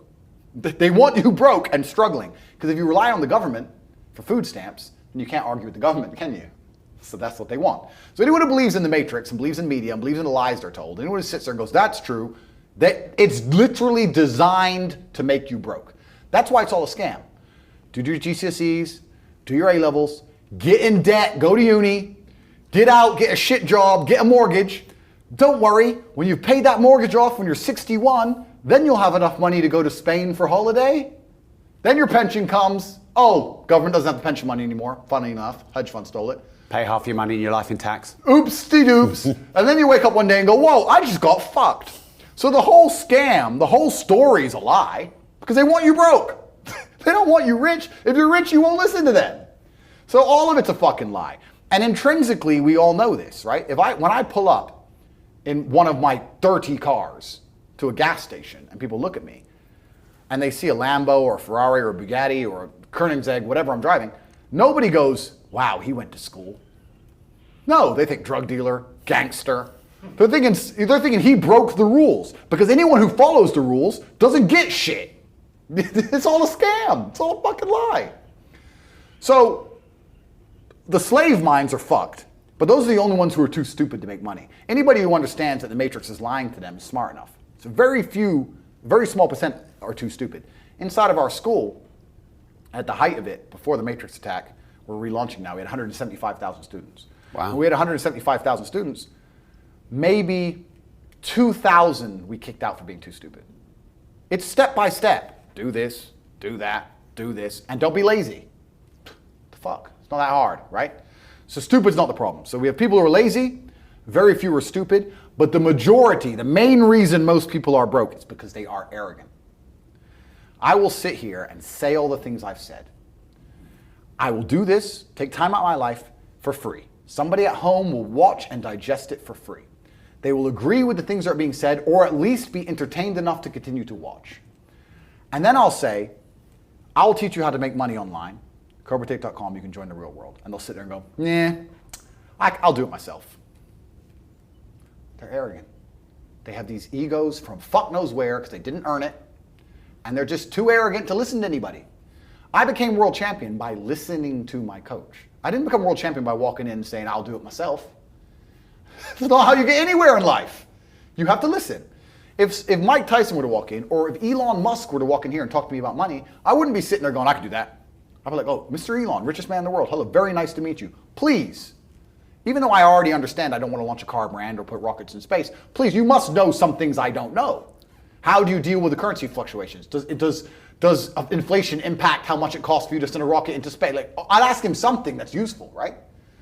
But some people are so brutally arrogant that they'll sit here and they'll listen to all the things I said, and they'll agree that I'm intelligent, and they'll agree I'm massively successful, but they'll sit there and go, yeah, but you know what? I'll do it myself. I don't want to join that school because, I'll do it myself. They're arrogant. Everybody's fucking arrogant. I sit with people who I used to go to school with from Luton who are still broke and tell them how to make money. And you know what they do? They answer back. Yeah, but it's not that simple because, the wife gets the kid, and you know what, and I don't like to do things that way. The way I like to work, the way you like to work is why you're fucking broke.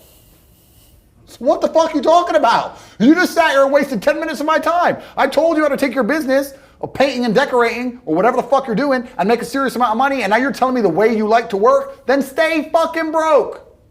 The fuck you want me to do? What level of arrogance? But this is people. They'll sit with a multimillionaire and tell you their view. Oh, I think that know when you're out qualified and accept it and learn. So we all do. I'm not going to I can't play piano for shit. If the piano teacher walked in here and said, this is what you do, and I said, well, I like to move my hands this way. What kind of dumbass?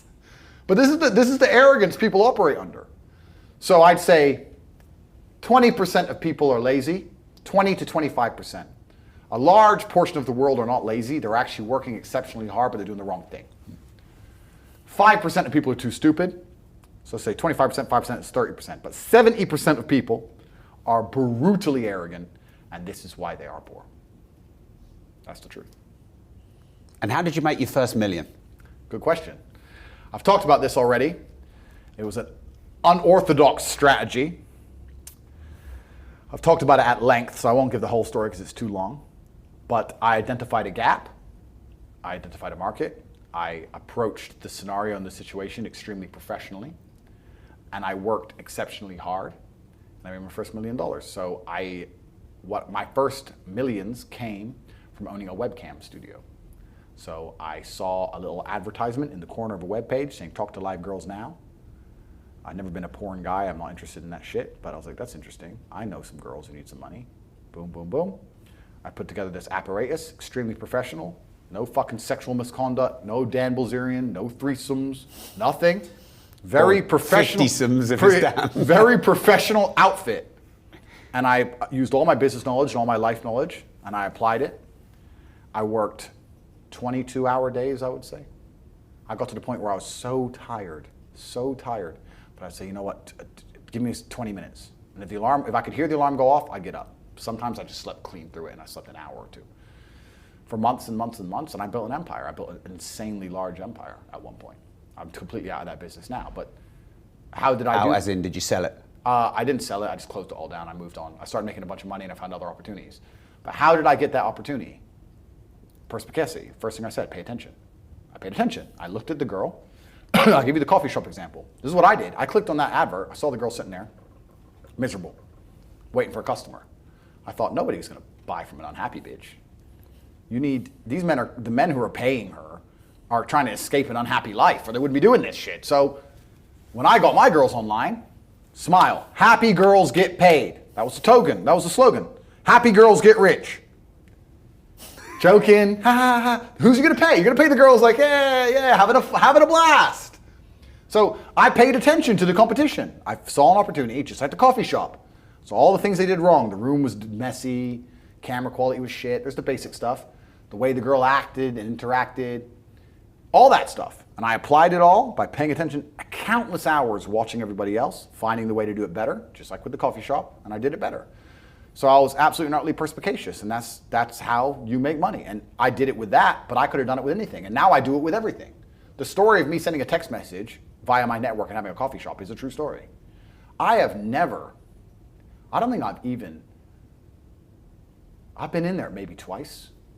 I don't even go. And I have mechanisms in place to make sure I'm not robbed too badly because unfortunately a little bit of cash goes missing. But everything's in place and it makes me money. I don't think I've even drunk my own coffee. I put together a list. It needs to be like this, like this, like this, like this, like this. I have competent people who work for me, which is very hard to find, but I do. They understand to follow the doctrine to the doctrine. And I'm getting money into a bank account. That's it. And you can do that with literally anything if you have a strong network and you pay attention. You can do anything. Even podcasts. We're doing a podcast right now. You guys are already big and successful at this. I'm telling you, you can look at the biggest podcasts in the world and still see what they're doing right, what they're doing wrong. That's the game. That's the game. And then you have to outcompete everybody else. That's how. And what's your net worth now? You know what's? It's kind of funny because Was that sigh? That's the shittest question so far on this show. No. It's. I don't actually really know because they say if you don't know what you've got, they say if you know what you got, you ain't got much, and it's so fucking true. I don't know how much that coffee shop is worth. I know what it makes me roughly a month. I don't know what I could sell it for. I can guess now, like if I were to put a 6 times multiplier on it, I could guess. But then, what am I doing for every property? How much are all my properties worth? Fuck knows. Different than when I bought them. So the price has gone up, down. I don't even check. Don't know. So how much are the property worth? I can guess. How much the business is worth? I could guess. How much is my brand worth? If I put my name to something, it sells. I've been offered $50, $60, $70 million to sell junk to children, which I wouldn't do because I have too much morals. How much is my brand worth? I'm the most Googled man on the fucking planet. God knows. I couldn't guess. I would guess that because there's different metrics of measuring the value of, say, a business, sometimes they'll put a 3 times multiplier on it, sometimes they'll put an 8 times multiplier on it. Let's put it this way. Hustlers University, 175,000 students, was doing about $13 million a month profit. That's an online educational company. Online is the future. Education is the future. It was seamless, fantastic. It outcompeted Oxford, Cambridge, everybody. It was the best school on the planet. Not just because we had 175,000 students, because we retained 175,000 students. That's the key. 175,000 people were making more money than they invested each month. There's no other platform on the planet that can do that. We had no competition. There was no other online digital learning platform that was even 1% as close. We were the largest online digital teaching platform on the planet. And everybody wants to make money. So everybody wants to join. Male, female, rich country, poor country. That's $13 million a month that was doing. So what's that? $120, $130 million a year? 8 times multiplier? What's that worth? 800 million by itself? Like, depending how you want to estimate it, I can sit here and say I'm worth $200 million or $1 billion. I could be a billionaire with net worth for the things I own, things I'm in control of. Depends on how you want to analyze it. So the reason I sighed is because I don't have a clue how much money I'm worth. I don't know. I know that if I want shit, I get it. I know that the world is effectively free now. I'm at a point of money where I never, ever contemplate the price of anything ever. The whole world, the only way I can explain being ridiculously rich is that everything is completely free.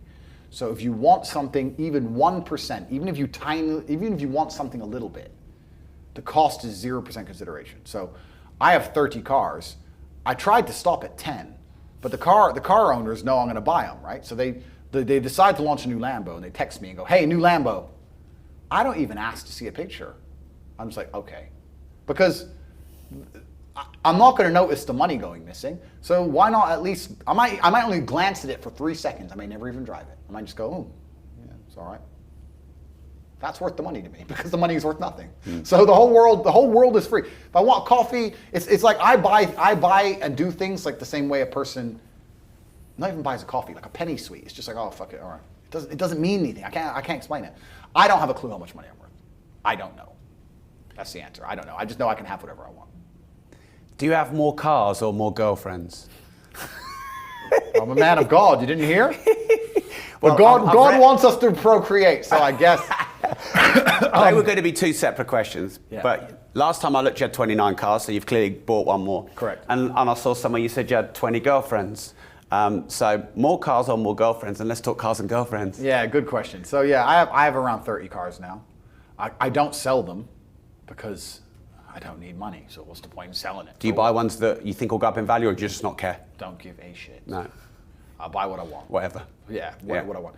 I actually buy them because I'm curious. So like the new Maserati came out, the MC20. I don't think it'll be that good a car. The reviews are actually pretty mediocre. I've never driven one, so I bought one. So I drove it 10 minutes. So yeah, it's shit. Put it on the drive. That was it. And you'll just keep it? Yeah. What am I going to do? So what am I going to sell it for? Money? Fucking money. I don't want. That's the last thing I want. I don't give a shit. So I don't need money, so I'd never sell it. The headache of dealing with someone buying it off me is not worth the 350 grand. Like someone going, hey, can I come check out the car? Oh, fuck off, I'm out. Oh, fuck, get fucked. Like, I can't be bothered. Even telling my assistant to deal with it is too much hassle for 350 G's. I don't give a shit. So it just stay there forever until it rusts to fucking bits. So, yeah, that's the main reason I have so many cars. And also the reason I have so many cars is because there's really nothing left to buy. When I was poor, I thought, when I get rich, I'm going to buy all this stuff. But then you buy some nice clothes. You buy a couple diamond watches, or 20, whatever. You buy a house. What's it about? Plates, cups, okay, nice computer, nice big TV. My TV's worth $500,000. I have a $500,000 fucking television. You buy some cars, there's nothing to buy. All you really need is a laptop. When you got a laptop, you can do anything you need. You got a laptop and a phone and a t-shirt to wear, and that's your life and your empire sorted. So everything else is just dumb shit, right? So there's nothing else to buy. So I buy cars because there's nothing else to buy. As for girlfriends, I'm a man of God. I'm a good man, and I'm an honest man. By the way, there's no judgment coming from this chair on this question. I appreciate that. I appreciate that. I think that love is a beautiful thing, and I think that men and women are designed to be together. And I think that the world is a more interesting place when you see. In fact, I'll change that answer. I think that the happiest man on earth you can find has a good relationship, and the happiest woman on earth you can find has a good relationship. I think we're social animals, and I think that a good relationship is such an integral part to our spiritual well-being. And I am very fortunate that I have many concurrent, very good relationships with women who are extremely understanding and kind and loving and nice to me. And they understand my value, and they treat me with utmost respect. And it's certainly a fantastic thing, because I think that women are, in their own way, very powerful in the complete different way that men are powerful. And this is what, when I got attacked for being misogynistic, people didn't understand. I'm not insulting women, I'm saying that we are different. And I may physically and financially and intellectually take control and protect my women, but certainly they will spiritually protect me. I know that if a woman truly loves you, that's a powerful force. I've had days where 3 different girls, I woke up to 3 different girls texting me, be careful, I had a bad dream last night, and something bad happened that day. That's happened to me. I know that if I get very sick or I'm in hospital, I'll want my woman there more than I'll want my your boys. woman or your 20 women. Well, you'll want a female more than you'll want your boys. Yeah. They have a healing energy. And there's times where they're absolutely and utterly extremely powerful forces. So yes, if you're a man who wants to have a complete life, you want to be successful and competent in all realms, you need to also make sure that your relationship ticks that box, or however many you feel you need to be satisfied. So how many girlfriends you got? You don't let me get away with the politician answers, do you? No. I have a very good life and a very good relationship with many fantastic females, and also I know some great I have a good life. That's the only answer I can say. I don't want to give numbers. And the reason I won't, I'll tell you the reason I won't. Okay. There's large contingents of feral psychopaths aiming to destroy me. So I don't like to give away too much information about certain things. That's the only reason why. Yeah. Like I could sit here and say 1, I could say 25, I could say whatever. Well, it's clearly not 1 because the plurals come out a few times. Perhaps it is 1, and perhaps that's the big deception. This metric shit isn't working on me. Perhaps the feral psychopaths are now confused. Does he have 1 wife? Does he have 35 concubines? I can't work it out. Who do we contact to attempt to attack him? Because your females are your biggest weakness. As a man of genuine competence, your biggest weakness is your female. I'll tell you right now, if I had to get a man, if I had to get him, and he knew I was after him, he'd be a hard target. But you know how I'd get him? His woman. Every fucking time. She's the one who'll post the Instagram story. She's the one who won't forget to fucking hide her phone. She's the one who you can lie to. Hi, this is Officer Deputy Inspector bullshit. We think you might be in this hotel. There's been a problem with you. We've heard this report. Well, yeah, we are. What's the problem? Yeah, we are. That's how they get you. You're a woman. She doesn't think fast enough. She doesn't understand the true dangers of the world. Your women is how they will get you. And I'm talking from experience. You want someone, you look for their chick. Even the police do it. Guy's wanted. Yeah, go to his ex-girlfriend's house. 9 times out of 10, guess where he's fucking hiding? Some chick's house. Who's he been fucking lately? Go there. Done. It's not hard. So your woman is how they get you. So when you're playing chess, my father was a chess grandmaster, besides the king, the number 1 piece they can attack that will make you have to react is your queen. It's a powerful piece. So if the government want you, they can attack your woman. If your enemies want you, they can use your woman. You can sit in a police interview. They can arrest you and your wife. You and your wife can have the same story. Then they can sit with your wife and say, we went through his phone. Do you know he's fucking this girl? And she'll go, what? She'll change stories. Your woman's is your number 1 weakness. That's how they get to you. That's how they wreck you. So for me to sit here and say I had this many girls, that's just telling all my enemies how to try and attack me. If any girlfriend who's serious of mine does not have social media, she does not exist out in the world for anyone to find or see for a reason. Because I am a target for very powerful people, some at the absolute highest echelons of society and some at the bottom. There are groups of men with AK-47s sitting around dingy lit rooms thinking about killing me. And I don't want someone to go, you know what? This bitch always shows what restaurant she's in because she's a dummy. So let's go kidnap her ass and put her screaming down the phone at Tate and demand some money. That's how it goes. Women are a weakness. They're absolutely not really a weakness. And I am obliged to protect them. So for that reason, I don't like to answer the question. And I respect that. Thank you. I did say you say 20 saw you say 20 on another video. Yeah, but you know, it is crazy because what's actually most crazy about women is even the women who know me intimately and know the dangers of my life, still sometimes oh, it's just an Instagram story. Like, how can you pretend it's not a big deal? Oh, but I'm with you. Exactly. You feel like super safe and everything's fine because you're with me. But I know that if there's 20 of them with machetes, I will lose. I'm glad you see me as Superman. I appreciate it. But I'm the one with the burden of responsibility here. And it's just incredible how the world that men live in, or the world that I live in, is so violent and so dangerous and so calculated. Whereas women, because we try very hard to protect them, as we should. I said earlier, I like women who have been trauma-free. I like sweet, innocent, pure women. They just see sunshine and rainbows. They think we're just in a beautiful restaurant. They think we've just gone to central London to do some shopping. Ooh, life's fine. They don't have any contemplation of the realities. And if you try and explain it to them, they kind of sit there and go, I get it, but, you know, it was her birthday. And then, no, it doesn't matter if it's her birthday. They'll kill me on her birthday. They don't give a fuck. I don't give a fuck about her birthday, and I know the bitch. You think they give a fuck? Like, they don't operate in that realm. In fact, there was a rapper who got killed 3 weeks ago in LA because the girl put the fucking Instagram story for her likes. She wants some likes on her Instagram. Who, with the rapper, the name of the restaurant, he's blasted, so he's dead. He's in the ground. And who's she fucking now? Someone else. Sad. It's a sad reality. It's a sad reality. So women are your number 1 weakness. As a man, if you're going to engage with females, which you need to for your spiritual well-being, you also have to understand that there are people out there who will use them against you. Like I said, if I had a genuine enemy who I genuinely wanted to hurt, if he didn't know it, he wouldn't stand a chance. But if he knew it, he could do a lot to stop me. But I guarantee if you follow the women he's fucking from long enough, you'll get him. Every fucking time. Wait for her to leave the house at 2 a.m. on a Tuesday. Where's she going? Booty call. Cool. Done. Every time. So something that really strikes me here is you're very articulate and you know your power and influence. And you've been accused of being a misogynist. And my 8-year-old daughter, she's on TikTok and she'll watch you, so will my son. Yeah. And you've said the word bitch 4 times. Correct.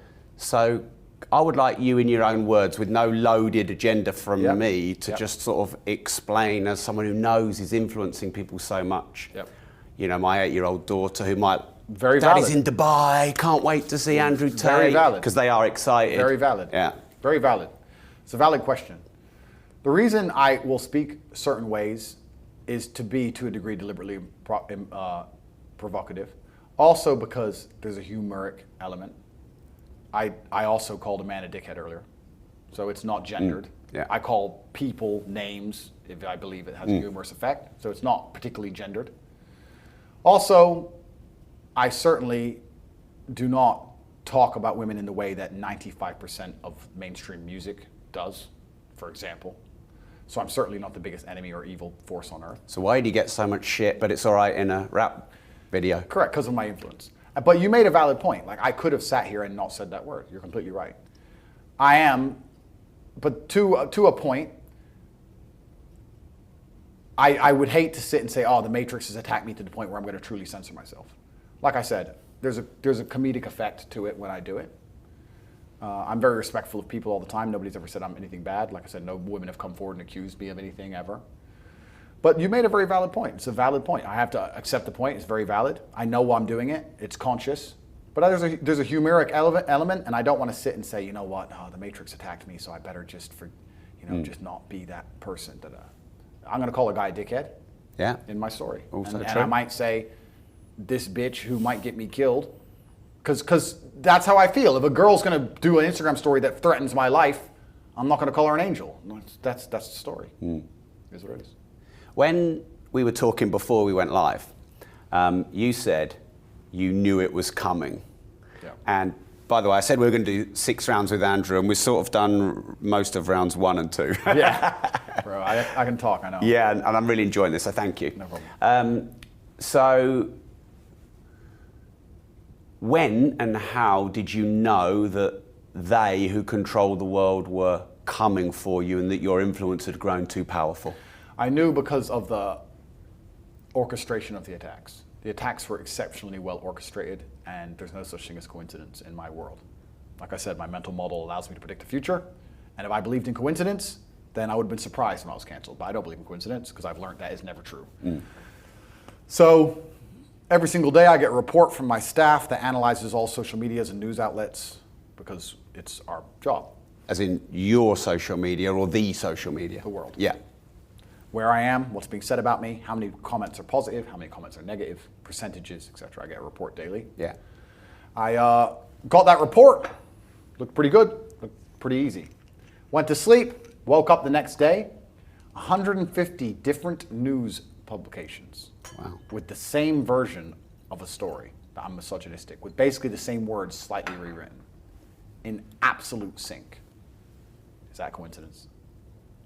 It can't. Well, you don't believe in them, so. It can't possibly be. How can 150 from New Zealand and Australia to Norway to America all decide the same day to write the same version of the same story? Then, 3 days later, 35 prominent LGBT influencers did an Instagram post with the same picture and the same wording saying that I'm dangerous to the world. In perfect sync, within the same 6 minutes. Post. Algorithms hyping it up, getting it millions and millions of likes and views and comments. This was an orchestrated attack. So once I understood the attack was orchestrated by someone powerful enough to affect the world's news, I understood the chance of me not being deleted is now 0. It's a matter of time. So I wrote a comment, I wrote a post saying that there's a lot of attention on me right now. As God's soldier, I'm going to turn negativity into positivity. Every like this post gets, I'm going to donate money to charity. That was my post. I put that up. News articles all around the world completely ignored it, even though I'd pledged $3 million to charity in front of everybody. Completely ignored all of it. No, only negative news about Andrew right now. And there was orchestrated attacks, one after another. Boom, boom, boom, boom. To the day I was first removed from Facebook and Instagram was the initial ban. And from there, it was dominoes effect. Do you know people now get their post shut down if they share a photo of you with them? Yep. Well, of course you do, but yeah. If you take a selfie with me and put it on Instagram, they'll delete it. They're trying to. they'll warn you. They'll try. I've seen the warnings. Yeah, they will. Yeah. They'll try to unperson me. They want me to disappear from public consciousness. And this is my exact point. I am the first person they've attempted to do this to, where they have genuinely failed. I'm more famous now than I was before the ban. They have failed.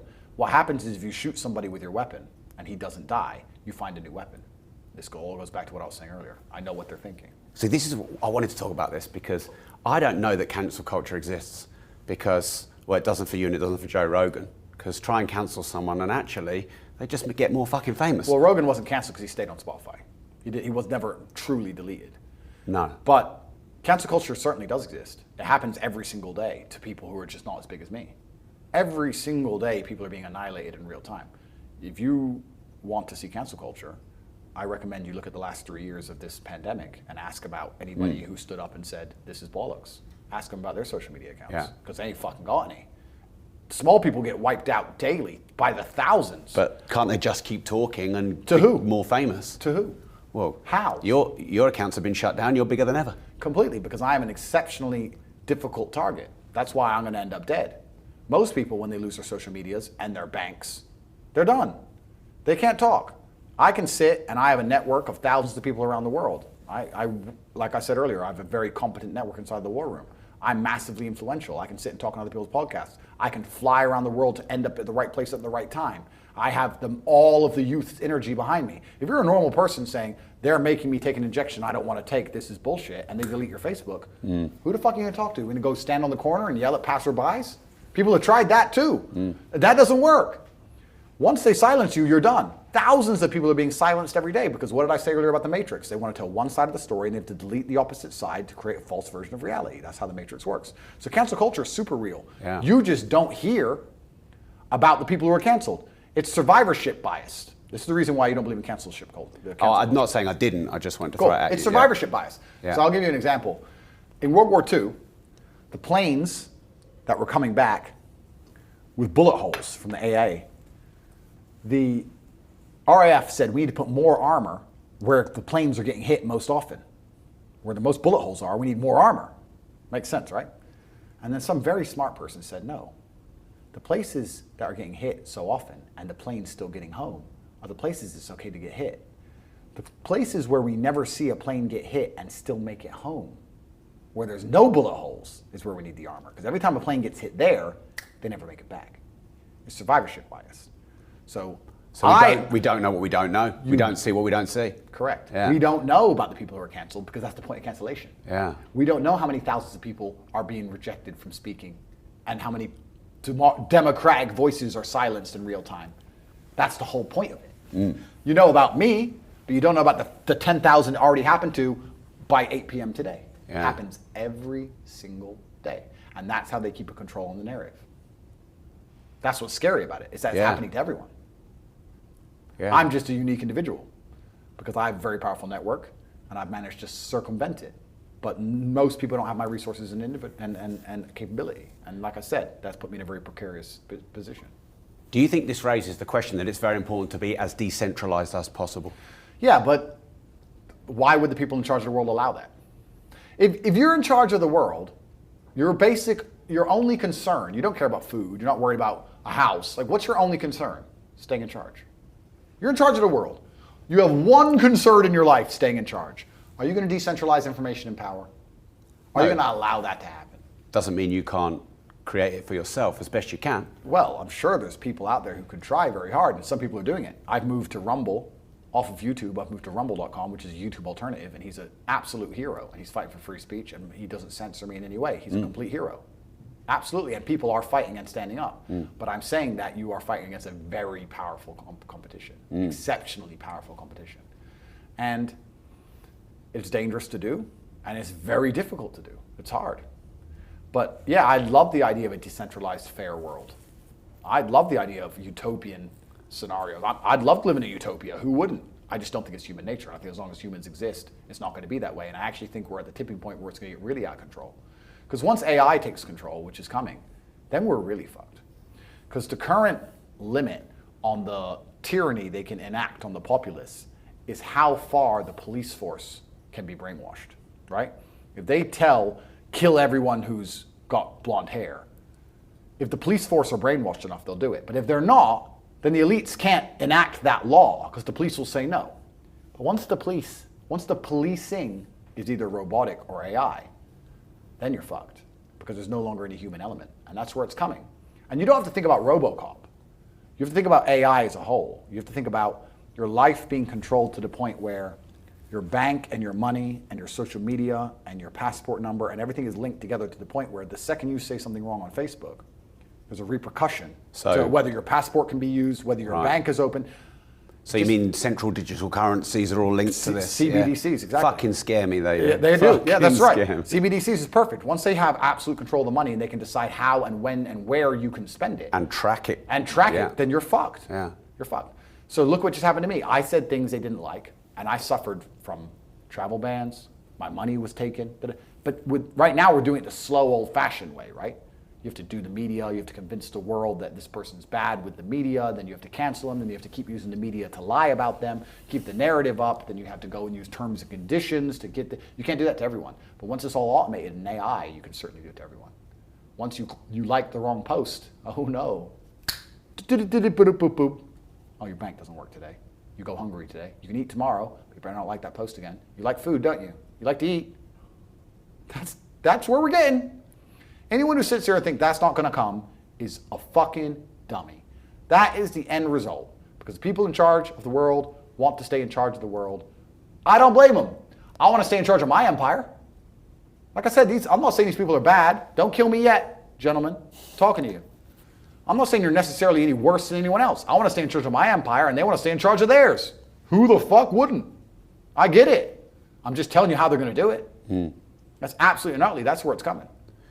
But you have, if I understand rightly, us talking before off camera, moved towards some decentralization where you've taken control of your online payment systems, make your own bank. Completely. Can you talk about that a bit? Completely, yeah, you have to decentralize. You have to try and control things the best you possibly can. So yeah, I've decentralized. The real world is an evolution of Hustlers University because we control absolutely everything from head to toe. That means that we cannot be censored or controlled or attacked in any way. But as much as you want to decentralize, the bottom line of reality and civilization remains the same. I've decentralized all of my I'm even a decentralized brand, bro. I'm all over the internet. I don't have an account. Thousands of accounts.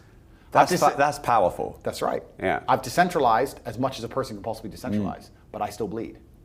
And that's the bottom line of reality. So I understand that no matter how much I decentralize, the bottom line's the same. But you're not going to give up the fight just because you can't have a guaranteed win, are you? I can't give up the fight because my name's Tate. So it's impossible. Was it a plan to get so many people on social media posting on your behalf? If I told the secret of how I hacked every single algorithm on the planet, it'd be worth trillions of dollars. But what I will say is that I sat with the War Room, which is my network, which there's more information on corporatate.com. I sat with extremely competent and capable people. We were very perspicacious. We analyzed the algorithms. I tell everyone exactly how I do it. I say this to people, you know what? And this goes back to my original point about how arrogant people are. I'm going to sit here and tell people how I became the most Googled man on the planet, and nobody's going to even fucking try or even pay attention because they're fucking arrogant. I pay attention to the algorithms. I analyze the algorithms. I analyze what worked and what didn't. I sat with my network. We've tried to find out a way we could hack it or exploit it. We made a 6-month plan, and within 6 months, I became the most Googled man on the planet. That's what I did. That's it. I paid attention, went to my network, worked hard. Ta-da! The end. That's all I did. And I'll say this, people go, yeah, anyway, back to TV, dummies. That's how I did it. Yeah. There's nothing else. I can't tell you what I learned in my findings because that's worth trillions of dollars. I can't tell you what I found out. I can't tell you exactly how my network exploited what we found out. I'm not going to tell you that because that is literally worth trillions of dollars. And I'm still using parts of it, not all of it, because we've ramped down specifically and purposefully. we're now operating at about 15 to 20% effectiveness. If I wanted to be the only face on TikTok and the only face on Instagram Reels, on a platform I'm banned on, I could do it in a week. I could still do it. So why don't you do it? The time is coming, my friend. Patience. Patience. You know, it's like you have a girlfriend. Sometimes you do it right. Sometimes you just want to go to sleep. Not tonight, baby. If you do it all the time, it loses its magic. So the time is coming. But I can't tell people how I do it, but I will tell people that I paid attention and I worked with very competent people who are inside of my organization. And we're the hardest working people on the planet. They're all like me. They're awake, they work. This is who we are. This is what we do. So round 3 is a bit more lighthearted. It's, would you fight?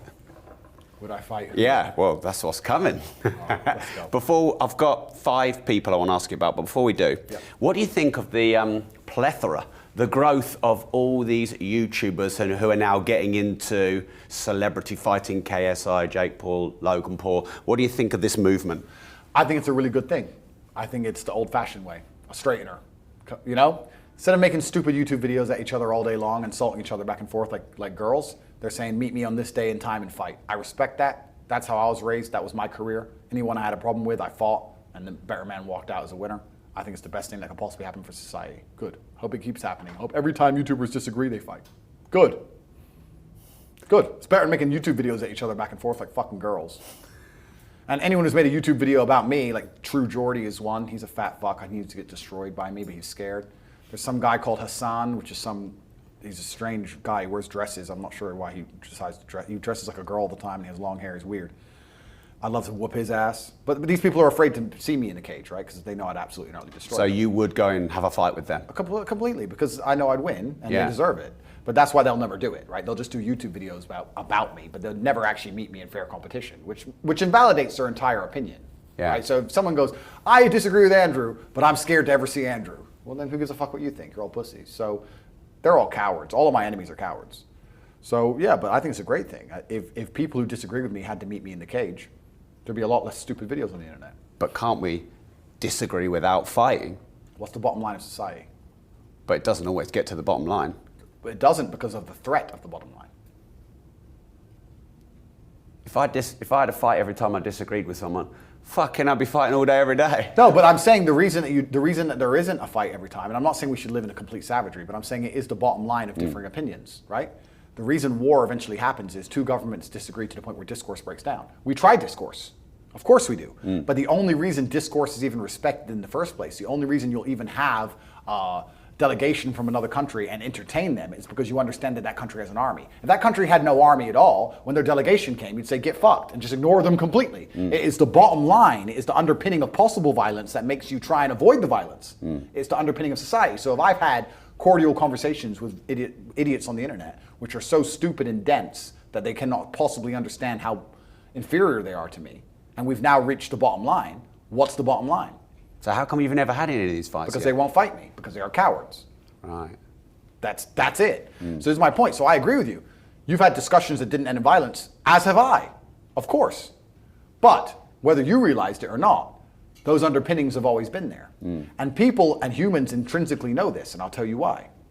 Because men, if you disagree, normal men, day to day, you will have an argument differently with a 7-foot-tall man than you would a 5-foot-tall man. Whether you notice it, whether it's subconscious or not, you will talk to him differently, you will explain your opinions differently, and your body language will be different because you understand if you disagree too much, what's going to happen.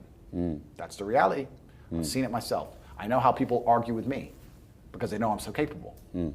Very few, no one shouts in my face. Funny that. I wonder why. That's how the world works. So these YouTubers, do you think they've really disrupted how fights are promoted and boxing and UFC? Do you think they've been good or bad? Because boxing and UFC has sort of not really embraced them fully. Good question. I don't think they can affect the UFC. I think the UFC is the premier fighting organization on the planet. I think Dana White is a genius. I think that they are completely and utterly insulated from any of this garbage, especially the fact that the YouTubers are boxing and not necessarily fighting in the cage. I think that it's been very good for boxing because I think boxing was dead. Boxing was a corpse, but it was like an alive corpse. It was like Broadway. No one really cares, but it's kind of there. But you kind of want it to stay, but no one really cares. Yeah. It was kind of how it was. There's a few big superstar names, but in general, nobody gives a shit about boxing anymore. Everyone cares about MMA. All the children are going to MMA. Everyone's moving over. UFC now owns the fight world. And boxing needs interest, and I think that the YouTubers are bringing interest to the sport. So I think it's a fantastic thing. So would you fight Jake Paul? Good question. That was in conversations at some point. I think Jake Paul is a man who is very dedicated to his craft. He is not just a YouTuber. Jake Paul is a boxer. He spends his life training. He has a lot of money, a lot of time, a lot of resource. The idea that he's just a YouTuber is foolish. KSI is just a YouTuber. Jake Paul is a boxer, and he is certainly the best of all the influencers who are currently fighting today, hands down. Would I fight him? Well, there's not a man on earth I wouldn't fight. It just depends on the scenario. Depends on the situation. For me to fight Jake Paul, it wouldn't be for money, because I don't need money. It wouldn't be for influence, because I'm more famous than him. It would be either a personal beef or me deciding that it was good for me and my brand. It would be a decision I would make very consciously, but I couldn't be bought into it. I couldn't say, hey, you'll be famous. I'm the most famous man on the planet. I don't care, right? But certainly he'd be the only challenge of any of them. He wouldn't be easy to beat. I would knock him asleep, of course, but it would take more than one round. But the rest of them are all just clowns. But Jake Paul is he's a different league to the rest. So would you fight KSI then if the rest are clowns? Absolutely.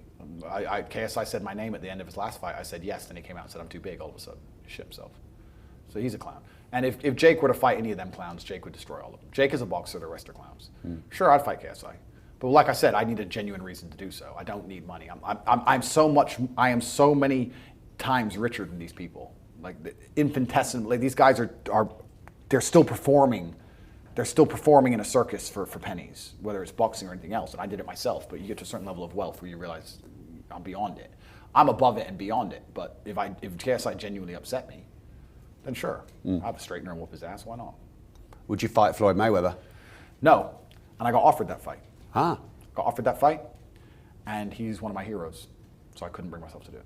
Right. Even though he's small, and he's good. He's James Floyd Mayweather. He's retired and he's small, and I'm a lot bigger than him, and I'd be fine. I wouldn't get knocked out. It'd be totally fine. He's one of my heroes. I think he's the best boxer of all time, and I couldn't bring myself to. He's been on the show twice. Is he? Yeah. Oh, absolutely. He's a hero of mine. Yeah. I love his story. I love his confidence. I love how he self-hypnotizes. Every single word out of his mouth is self-hypnosis. I love how he hypnotizes his opponents. I love his style. Everyone says he's boring. He is not boring. He is, if you appreciate defense, he's the best there's ever been. I absolutely and utterly love Floyd Mayweather, so I couldn't bring myself to ever throw a punch. I have very few heroes in the world, and he's one of them. Would you fight Mike Tyson? Again, no, because he's now old. And I would be an absolutely tragic shame to knock out an old version of his prime self. That doesn't feel fair, you know? Prime Tyson would have ripped me apart in a boxing match. I'm not a boxer, right? Yeah. Perhaps if I was a boxer and I was heavier, maybe I can make up a bunch of stories. But the truth is I'm a kickboxer and it's his rule set and he was Mike Tyson. He would have beaten me, so to beat him when he's past his prime just feels dishonorable and I'd feel dirty for doing that. So there's no amount of money on the planet that could convince me to fight Mike Tyson. Would you fight Conor McGregor? That's an interesting one, I guess. I mean, he's still in his prime. I'm a lot bigger than him. He's very good. He's very capable. We'd certainly have a lot of good trash talk. It'd make a lot of money. But again, I would need a personal problem with him to fight him. The people I want to fight are True Geordie, who I don't know if you know who that is. Yeah, I do. Yeah, so he is, the story behind me and True Geordie is very simple. He found out I ran a webcam company. When I was giving my insights on male-female dynamics, saying that I know these things because I have 75 women who work for me, and I also have 75 women who work for me who are being paid by men. So I see the interaction between the man and the webcam girl. I get to hear about the interaction between the man and his wife who he doesn't fuck. And then there's the interaction between me and my webcam girls. So it's like a hierarchy of every single level. So I understand all of it. So when I was saying this, he did a takedown video on me saying that I only know whores and every girl who works for me is a slut and that I'm a pimp and all this crazy shit. And I did a reply video saying, listen, some of the girls who work for me are happily married. I think it's very unfair to judge 75 people you've never met and call them all whores and sluts, especially to sit there, he's a bit fat, to sit there like aggressively screaming at camera that these girls are whores. You don't even know them. He seemed very angry. And my brother said he's way too angry at these girls. Why does he hate these webcam girls so bad? Turns out, a few months later, some messages leaked between him and a webcam girl. That's where his hatred came from. And the messages are him begging to be dominated. He wanted a dildo up his ass. He wanted her to cheat on him. He wanted to worship her, all these crazy shit. And it's all there with his name on it. So then I did another video saying, oh, so it's obviously clear why you had a problem with the girls who worked for me, because you're begging them to dildo you and they're saying, you know, it costs this much and I guess you want it for free. I don't know. He had a deep hatred for women. And I identified that. He obviously shut up after that a little bit. He went away, he came back. Then he said my name a few times. And I said, listen, my friend, we've had our conversations. You've insulted all the girls who worked for me, who were very nice girls. He made some full-grown women cry. I had to console them and say, listen, don't listen to this guy. He made full-grown women break down and cry. He's a bad person. He turns out to be a sexual deviant who was mocked on the internet for a very long time. And some people may have forgotten, but I certainly haven't. Our conversations are pretty much over. What's the bottom line? So the only way he can restore honor after begging for a dildo up his ass is to meet me in the cage and beat me. Because then he gets to say I beat up Andrew Tate and he can stop being a dildo lover. But if he refuses to do that, then he can stay a dildo lover for the rest of his fucking human years and just hide from me. But if he wants to fight me, I will meet him in the cage any day of the fucking week. Bare knuckle, twice on a Sunday. And then he can go from a dildo lover to a dildo lover with a broken face, because I will fucking annihilate him. And he knows it, which is why he won't do it. Along with my other detractors, along with the other weirdos, because everyone who dislikes me seems to be weird. Really strange, everyone who's ever made a takedown video of me on a long enough time frame ends up being a sexual deviant, a pedophile. They're all weirdos. Nobody who supports me has ever come out with some weird shit. But everybody who hates me, sooner or later, there's something weird about them, because I think they hate themselves and they see me as someone they wish they were, as their idol, but they can't admit that. So their idolization gets warped into a strange form of hate. And that's what happens. The other one's Hassan. He's some guy who lives in California. He's really strange. He has this obsession with female drivers and how they're so good at driving. It's a weird guy to talk to. All he talks about is how girls drive better than him. It's weird. Wears dresses, drinks loads of Mountain Dew. Really weird guy. Like the girls he was dating, they were telling me he drinks Mountain Dew all the time. He's very unhealthy. Strange dude. And me and him have had our conversations, and he's scared to debate with me. We debated once and he lost and he's scared to debate with me. So our conversation is basically over. I said, look, I'll beat the shit out of you. But he's scared.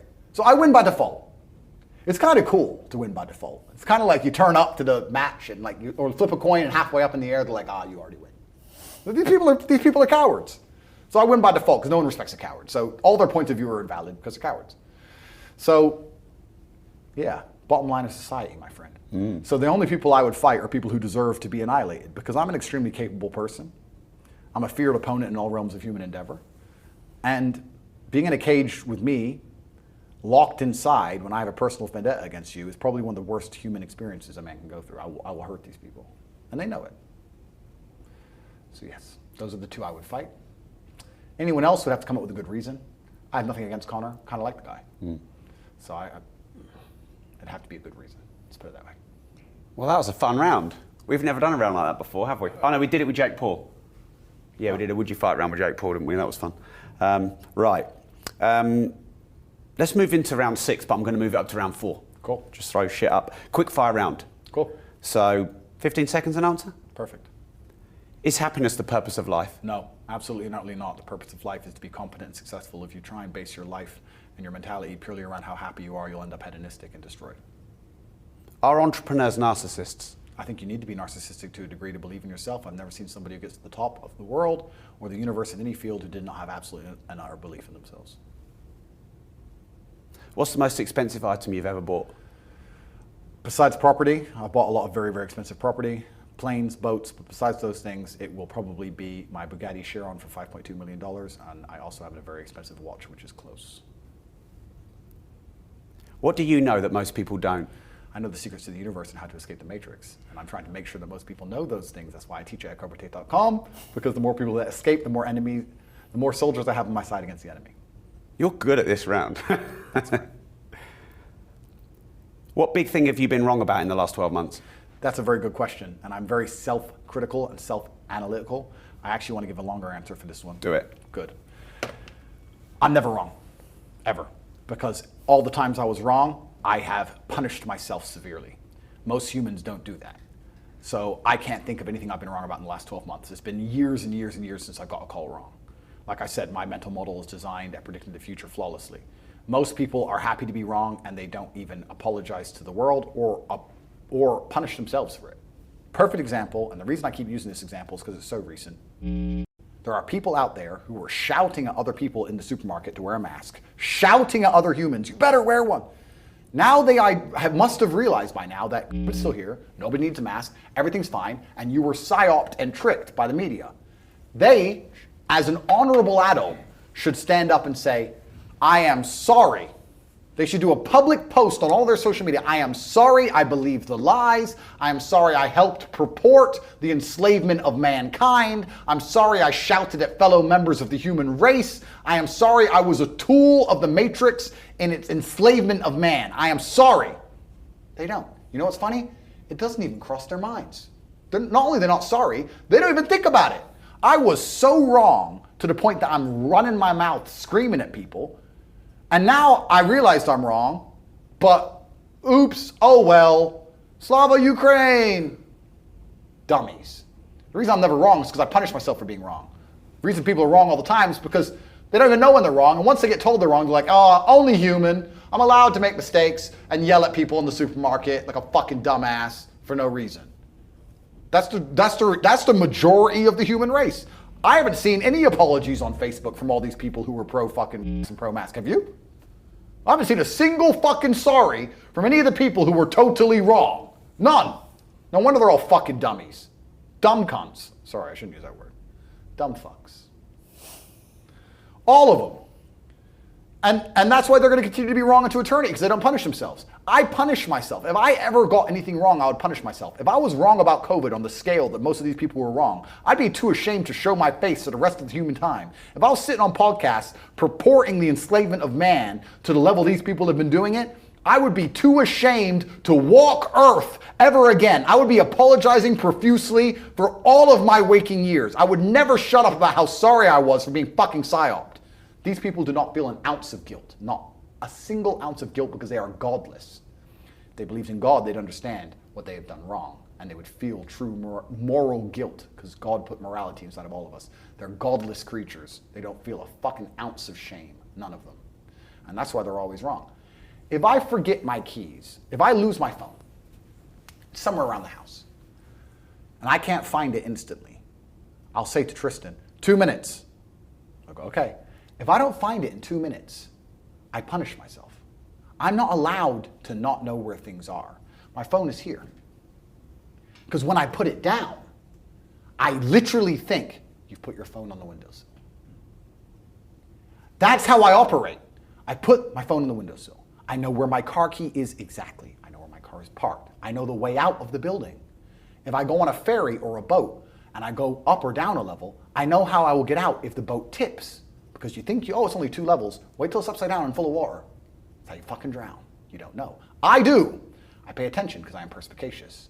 Most people misplace their phone, look for it for half an hour, find it, and carry on with their life. And they wonder why they misplace it again. If I misplace my phone, I'll donate $100,000 to charity. Or I'll fast for a day and a half. I won't eat. Or I'll make sure I only have 2 hours sleep that night. I will punish myself. So that next time I put my phone down, I don't want to lose it. That's why everyone's fucking wrong all the time. Because they're dumb fucks. And dumb fucks are happy to just go through life being wrong. Oops. And they'll never feel an ounce of shame. They'll never punish themselves for it. They'll never learn and grow. They'll never turn from a caterpillar into a beautiful butterfly. No. They'll continue to sit there after eating up the entire psyop, being agent of the Matrix, attacking their fellow man, attacking their fellow peasants. That's the worst thing about it. They're not even attacking the elites. The elites are in a hot air balloon. And if Earth was about to explode, the elites would just float away and leave everyone to die. The peasants who are on their side and the peasants who aren't on their side. The peasants who are on their side are attacking their fellow man. You have more in common with the man you're attacking in the supermarket for not wearing a mask than you do the person who told you you needed a mask in the first place. I guarantee you that, my friend. Nope. They just participated in the entire psyop, were agents of the Matrix, and they feel no shame, and guess what they're going to do when the next psyop comes? I'll bet you $100 million what they're going to do. Because they won't ever fucking learn because they don't self-analyze. So that's why I can sit here and say, I haven't been wrong about anything in the last 12 months because I am never fucking wrong. Because I've trained myself to not be wrong. I am also living in a reality where I'm not allowed to be wrong. If I made mistakes, I would be dead. And that's why I don't. I am one of my sporting heroes. I like cricket. One of my sporting heroes is one of the best cricketers that's ever lived, Kevin Peterson. Yep. He's been on my show, and he said every time he got out for a low score, even if it was a peach of a ball, he'd go and punish himself for a few hours. The only way to do it. Yeah. Only way to do it. There's only way to live life. And then you can just stop making mistakes. It's pretty easy to only win if you never lose. You win by default. It's a certified way to only win. It's just to never lose. Yeah. If you never make mistakes and you never lose, guess what happens? Oops.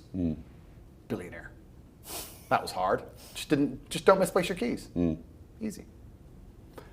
Back to the 15-second rule. Sure. What's the best advice you ever remember receiving? That's hard because there's so many answers. About 17 answers just went through my head. I can't possibly choose one. One from your dad. Allow manipulation to find out where your enemy wants you to go, then use your mind to break the trap and punish the perpetrators.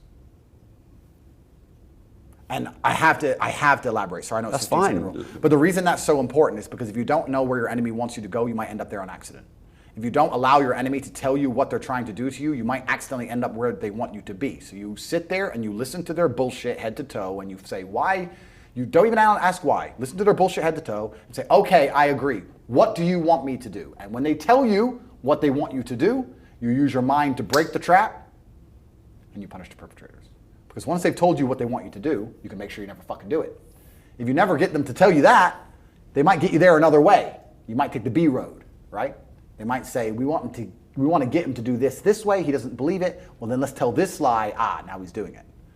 So you allow manipulation to find out where your enemy wants you to go, and use your mind to break the trap and punish the perpetrators. What's the worst advice you ever remember receiving? Follow your passion. Bollocks. Biggest crock of shit. If you're only going to do things you're passionate about and do things you want to do instead of getting up and struggling and doing things you're supposed to do because you have a duty to God and to yourself, you are going to be a loser forever. Would you rather have 5 million new followers or $50 million in the hand? Neither of them mean anything to me. Good question. But I would say 5 million new followers because we now live in an attention economy, and if you manage to use those followers in the right way, you can monetize it far more than 50 million. But it also depends who you are, if you can monetize an audience, if you have anything of value. If you're a dummy, better take the money. Would you rather be the richest man in the world or the best fighter in the world? So best fighter in skin, richest man and a not good fighter. I was going to say pussy, but I don't use that kind of language. Me neither. My daughter's watching. Me neither. I never swear. Good question. I would choose the richest man in the world because physical power is fleeting, unfortunately, and the richest man in the world would allow you to have a longer period of enjoyment. It would just last longer. What's your biggest failure? I've failed to yet free everybody. But you know what? I don't think I want to free everybody because if everybody's free, the world would be pretty chaotic. I don't know what my biggest failure is. I've never really actually thought about that question. I don't think in the paradigm of failure. Every day for me is a winning day. It's just how much I've won. Perhaps I haven't won 100%, perhaps I've won 62%, but every day I win. I don't fail ever, so it's hard for me to even answer that question. To even contemplate the idea of failing for me is very difficult. It just doesn't happen. What's your biggest regret? Again, these are paradigms and ideas I don't exist in. It's like another language to me. I can't think of regret. I don't operate in the realm of regret. I operate in cause and effect, operate in the harsh realities, binary decisions. I don't operate in regret. I don't operate in failure. I can't imagine myself regretting something. I can't imagine myself failing. I can't. Right. Penultimate round, the what do you think of round. Great. What do you think of the cancellation attempt of Joe Rogan? Yeah, that was ridiculous, but Joe Rogan is obviously too large to cancel. You get to a certain level of status. It's called saint status. Patrick Bet-David said that to me, and it's perfect when you have large organizations that support you, and UFC was behind Joe Rogan. Spotify stayed beside him, but they were thinking about deplatforming him, but he couldn't be deplatformed anyway because he had UFC behind him. When you get to a certain point of money and status, you can't be deplatformed. which is why they came for me before I got there. Once you get to a certain level, you can't be deplatformed. But yeah, they attacked him for telling the truth. In fact, correction, they didn't even attack him for telling the truth. They attacked him for asking a question. And they asked a question to somebody who then told the truth. And they thought that that means he needs to be deleted. And everybody knows, if anyone who's ever read a history book, that the people who do not like the truth being told, or the people who try and censor arguments, are always the bad guys. They are the tyrants. So everybody who came for Joe Rogan is a bad person. They're genuinely a bad person in their hearts. They work for the devil. What do you think of Kanye West buying Parler? Interesting. I think that the more people who escape the matrix or understand the information they obtain from matrix-controlled platforms is controlled, the better. There are a lot of Twitter alternatives now. I'm on Getter, possibly. Personally, I'm on Getter, Gettr. But there's Getter, there's Parler, there's Truth Social. There's a lot of Twitter alternatives popping up. I think overall it's a good thing for people to understand they must get the truth and more information outside of the matrix-held platforms. But I would like the idea of us all to centralize on one. It's starting to get a bit spread out, the Twitter alternatives. The great thing about Rumble, where I am, is they're the only serious YouTube alternative. So if you want video like YouTube without censorship, you go to Rumble. It's the only place to go, which just makes them very powerful. And the more powerful they are, the harder they are to attack. If they're all spread out with lots of different platforms, they're going to get wrecked because the large companies are going to come for them financially, legally. They're going to find ways to destroy them. But you need to get together, strengthen numbers. Yeah. What do you think of Elon Musk buying, not buying Twitter? Good question. I'm a massive Elon fan. I was so happy when he was going to buy it. When he said he wasn't, I was genuinely disappointed because it's more important than money. Free speech is more important than money. So when he was saying it's not worth it because of bots, I was like, bro, I don't care about money. There's no way you can care about money. Like, come on, my friend. This is more important than that. This is about the freedom of Earth. But perhaps it was all part of a plan. He's obviously a very intelligent man. I don't want to be arrogant. He must know some things I perhaps don't know. But you wouldn't want to overpay for something, would you? I would for Twitter. Would you? I'd give up every single penny I have for Twitter, even if it wasn't worth it. All of it. Right. 100%, all of Yeah. it. Because then you get to control information. And you get to reopen the world to free speech. That's more important than money. I'd overpay for Twitter all day long. But perhaps he's less ideological than me. But maybe he knows things I don't know. But it looks like he's buying it in the end now, which I think is good for the world. Because we need free speech. Free speech allows different ideas. And I'm not going to sit here and say that, everything I say is all the people on my side are completely right, all the people on the other side are completely right. The truth is usually somewhere in the middle, but if you delete one side of the argument, you never get the truth. Yeah. That's why it's so important. What do you think of all the lawsuits against Alex Jones of InfoWars and, all the families of the deceased children suing him?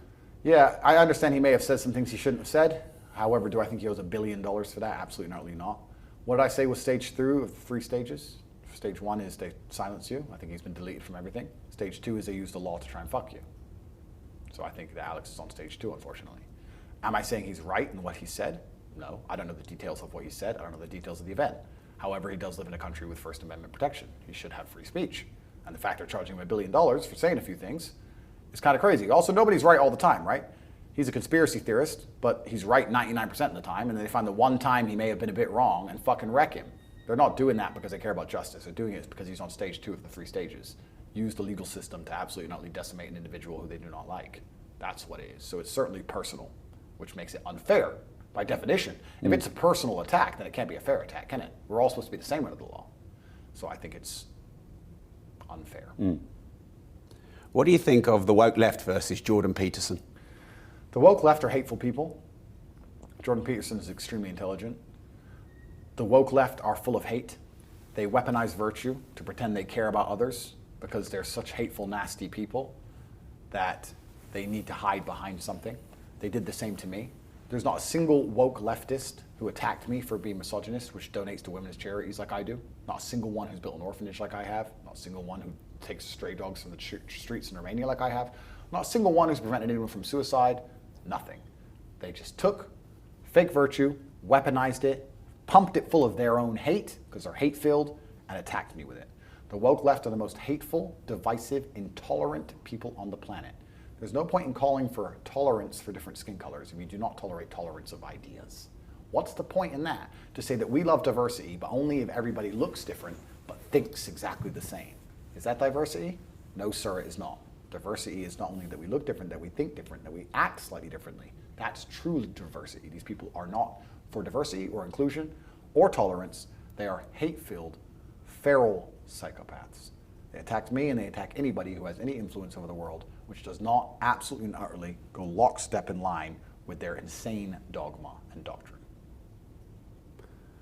And that ends the penultimate round. On to the final round. Final round. So this is called Challenging Andrew Tate, where at times you've been challenged. Sure. And so I wanted to get your side of it. Yeah. And there's one from me I'd like to challenge you on. Just one. Can't wait.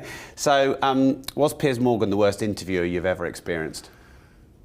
I knew what he was going to do. I don't think I lost. In fact, when my team sent me the report that, I think it was 3 days later, 99.4% of all comments on the YouTube video are positive for me. So it was certainly a PR win. When you say you knew what he was going to do, was it discussed or you just know what his angle is? I know what his angle is, and also before the interview, he's quite clever. Before the interview, he goes, listen, I've got some points of view where I'm going to challenge you, but we need to make sure that we don't talk over each other, make it a shouting match, or it's bad for the viewer. So if I talk, let me talk. And that's him saying, I'll talk over you. Correct. That's how it gets you. So, clever, right? Filthy bastard. Clever. Clever. I think the only loser was, besides him, he lost. The viewer. And the viewer.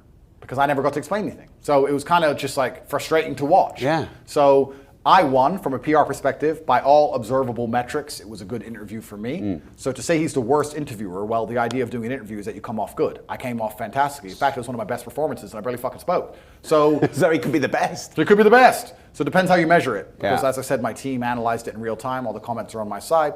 So perhaps he is the best, but the viewer certainly lost. Yeah. I'm going to just say it. It really pissed me off.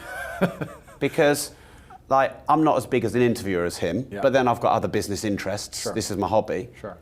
But I thought that was one of the worst interview performances I've seen because he didn't let you speak, he put words into your mouth, he set you up, Yeah. he linked some really fucking nefarious things and tried to link you to them, Yep. probably to grow his own channel, which is fledgling. Yep. I thought it was terrible. Yeah, it was an attempted hit job. It was an attempted assassination that failed and backfired. He assassinated his own character another time. I mean, he's already put a bunch of nails in his own coffin, and he just put another one in. If the social media comments were 50-50, I'd be very frustrated and angry because it was so unfair. Yeah. But because it came out so fantastic in my favor, all I can do is grateful. all's well that ends well, my friend. Yeah. So when I got the report from my team and they said 99.4%, I was like, well, then he fucked up, didn't he? Yeah. Like in my mind, as we were planning to come here, it's like, if you're going to interview Andrew Tate, the biggest fucking mistake you could make is not let him speak. Yeah. What, you don't interview Andrew Tate to fucking speak the whole time. Is that not just 101? It's true, especially as I speak so much and I speak in such long form. But yeah, I think he knew what he was doing, and he was trying to link me to a little girl who committed suicide, which is disgusting. Yeah. Or trying to link me to Alex Jones's point of views, Yeah. specifically. Like I said, and I said to him, I don't know the point of view of you, all of your points of view. I don't know all the points of view of anybody I've ever done a podcast with. What's the point you're trying to make, Piers? I said, Piers, I don't know all of your points of view. Aren't you the piece of shit who was hacking people's phones for the Daily Mail? Aren't you the piece of shit who was telling everyone on Twitter they don't better get 17 injections or they're a terrible person? Aren't you the guy who was completely wrong about the thing we just discussed, who's never apologized for it? And forcing people to take experimental drugs? You piece of shit, Piers? So I don't agree with most of the shit you say. So I don't know what kind of trap you're trying to lay here, young old man. But he got wrecked. And the social media comments ensure he got wrecked. Maybe he's an all right person off camera. Don't know. Didn't speak to him much. But me and Piers, actually, I don't know if he knew this. I don't know if he recognized me. Me and him have been disagreeing on things for a very long time. We used to be arguing on Twitter way back before I got banned, like 5 years ago. So me and Piers have never really got along. I think Piers is a flip-flopper. I think he flip-flops on issues a lot. But he also did say I don't deserve to be banned on another interview separate to me, even though on my one he said I deserve to be banned. Maybe it's just his style. But, you know, he has also got a platform somehow, so he must be doing something right. I don't know. What can I say? But I certainly won by the observable metrics, and that's what matters. Is OnlyFans a good way to make a living? That's a complicated question. I can't sit here and promote women doing OnlyFans. I don't think there's anything actually intrinsically wrong with it. I think it's supply and demand. I think that if you have a product that men want, let them buy it. I think that the world is changing more digitized anyway. Everything's digital. Your friends are digital. Your business is digital, so you may as well have your girlfriend digital. That's just how life is for a lot of men. But to sit here and encourage women to do it would be semi-degenerate. But I don't think in and of itself it is bad if it's approached purely from a financial perspective with the right checks and balances in place. If you're a girl, you have a man, you're in love with that man, you're loyal to that man. There's men who buy pictures of you, who never see you, who don't know your real name, who live far away. And now you and your man get to be financially secure, build a home, have a nice family. I can't say it's a bad thing. Do you actually like property? I'm confused here because I've seen a lot of content where you talk about not owning your own home, but you talk about having property. So do you like property or not? I've also seen you talk about seizure of property rights. Yep. So do you like property or not? Well, firstly, the reason I say rent your own home is because it allows you to be flexible. I think that the most adaptable of the species survive, and rent is very flexible. It's flexible because one, you can move easily. Maybe you get a job opportunity in Japan, you have to bounce. Or maybe your country's about to lock down because of the common cold and you don't want to be stuck in your house. Rent is flexible. Or you can move out and rent it out. Completely. Well, that's if you own it, right? We Yeah. go into that, but then you have to find a tenant. That's easy. Well, perhaps that is I've got easy. 1,250 of them. Okay, perfect. Then let me change it. Then perhaps you don't want to have anything to do with that country anymore and you have to sell it, and that's not quick, right? Another flexibility you have with rent is not paying it. I've got tenants who don't do that. You know better than me the law in the West. Well, yeah. You don't have to pay it for 6 months. Pro tenant, yeah. So you can just not pay it. Yeah. So maybe you're in a situation where... But you can also vet a tenant properly and then... Correct. Yeah. But what I'm saying is, we're talking about flexibility. Darwin said the most adaptable of the species survives. This remains true. If you own a home, you are obliged to do X things. You can't not pay the mortgage, you lose the home. If you own the home, you have to upkeep it, etc. I'm saying if you rent a house, you can move if you get a better opportunity. You can move if the government becomes tyrannical or if crime gets out of control or something happens in your area which you're never going to know. And thirdly, a serious option is not paying it. And I don't want people to misunderstand me here. I'm not saying don't pay your rent. I'm saying if you have some information, let's say, the bull run that just happened, all that crap's over. But people were making money from thin air for crypto. Let's say you had some reliable information from people you trusted. Let's say those people have been right 100% of the time, and they said if you bought a particular coin, it was going to 1,000x. You could have missed rent for a month. And you could have paid it later. That's flexibility, right? So flexibility is also super important. So I always say the average person should rent where they live. I know that's strange because not everyone can rent. Someone has to own it. The people who own houses need to own them the way you own. If you own 1,250, you're doing very well. The way I own a house, it's not a mortgage. It's just give me this, beep, put on the card, bang, done. I own it, done. I don't live there. There's no work for me. If I had to sell it, I'd never need to sell it quick. I'd never need the money fast. It's something. It's just an asset. But that's why I say most people should rent until they're wealthy enough to buy it in cash. If you can't buy a house outright in cash, you shouldn't buy it. And even then, if you buy it, you need to be very careful. You need to make sure that that government is never going to turn on you. That area is never going to become downtrodden. And also understand that owning a house isn't free. There's property taxes, there's maintenance, there's upkeep. A lot of the time, by the time you pay all that shit, it's not far off rent. Why would you not turn the bank system on themselves and get a mortgage on the property and leverage the bank's money and then have better opportunity cost of capital rather than buying houses for cash? Absolutely, sure, that is a way you could do things. But now you're indebted to a bank. And it's fine if you have money from the sky, you can make money anywhere, that's fine, right? But if you are working a job, let's say in central London, and you owe money to this bank now because you've done it this way, that bank has a degree of control over you. You can't just quit your job. You can't just move. Things become very complicated. It just destroys your flexibility. To answer your question earlier, I don't own any property. I don't own anything. I own this suit, and that's it. So I don't own any property.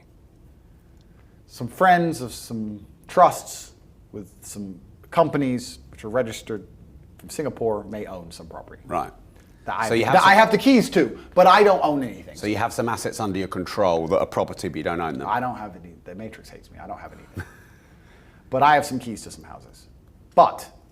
And yeah, of course, they appreciate. Of course, you can rent them. I completely get it. But the truth is this. Property, like many other things, is very successful for some, but for most, I think it wrecks them. It's player versus player, like I said, in everything. Doesn't matter if it's a cryptocurrency, which you buy at $1 and sell at $10. If you sold at $10, someone bought at $10. Someone gets wrecked. It's the same with property. You've done fantastically well from it. Congratulations. My property has never lost me a penny. Sorry, if I owned property, it would have never lost me a penny. Congratulations to me. But there's a whole bunch of people who get up, finish university, get a mortgage they can barely afford, work their ass off, pay huge interest rates, sitting there paying, and either a financial crisis comes and wrecks them, or they lose the home in the end because they couldn't keep up with the payments, or they finally get it paid off and they're so old that their life's fucking shit anyway. So property is not the be-all and end-all to anything. And in fact, I would recommend to most people, and if you look at most people's finances out here on the street, if you were to take 1,000 people who are watching this right now and look at their finances, 950 of them would be stupid to buy a house. There's 50, it's a good idea.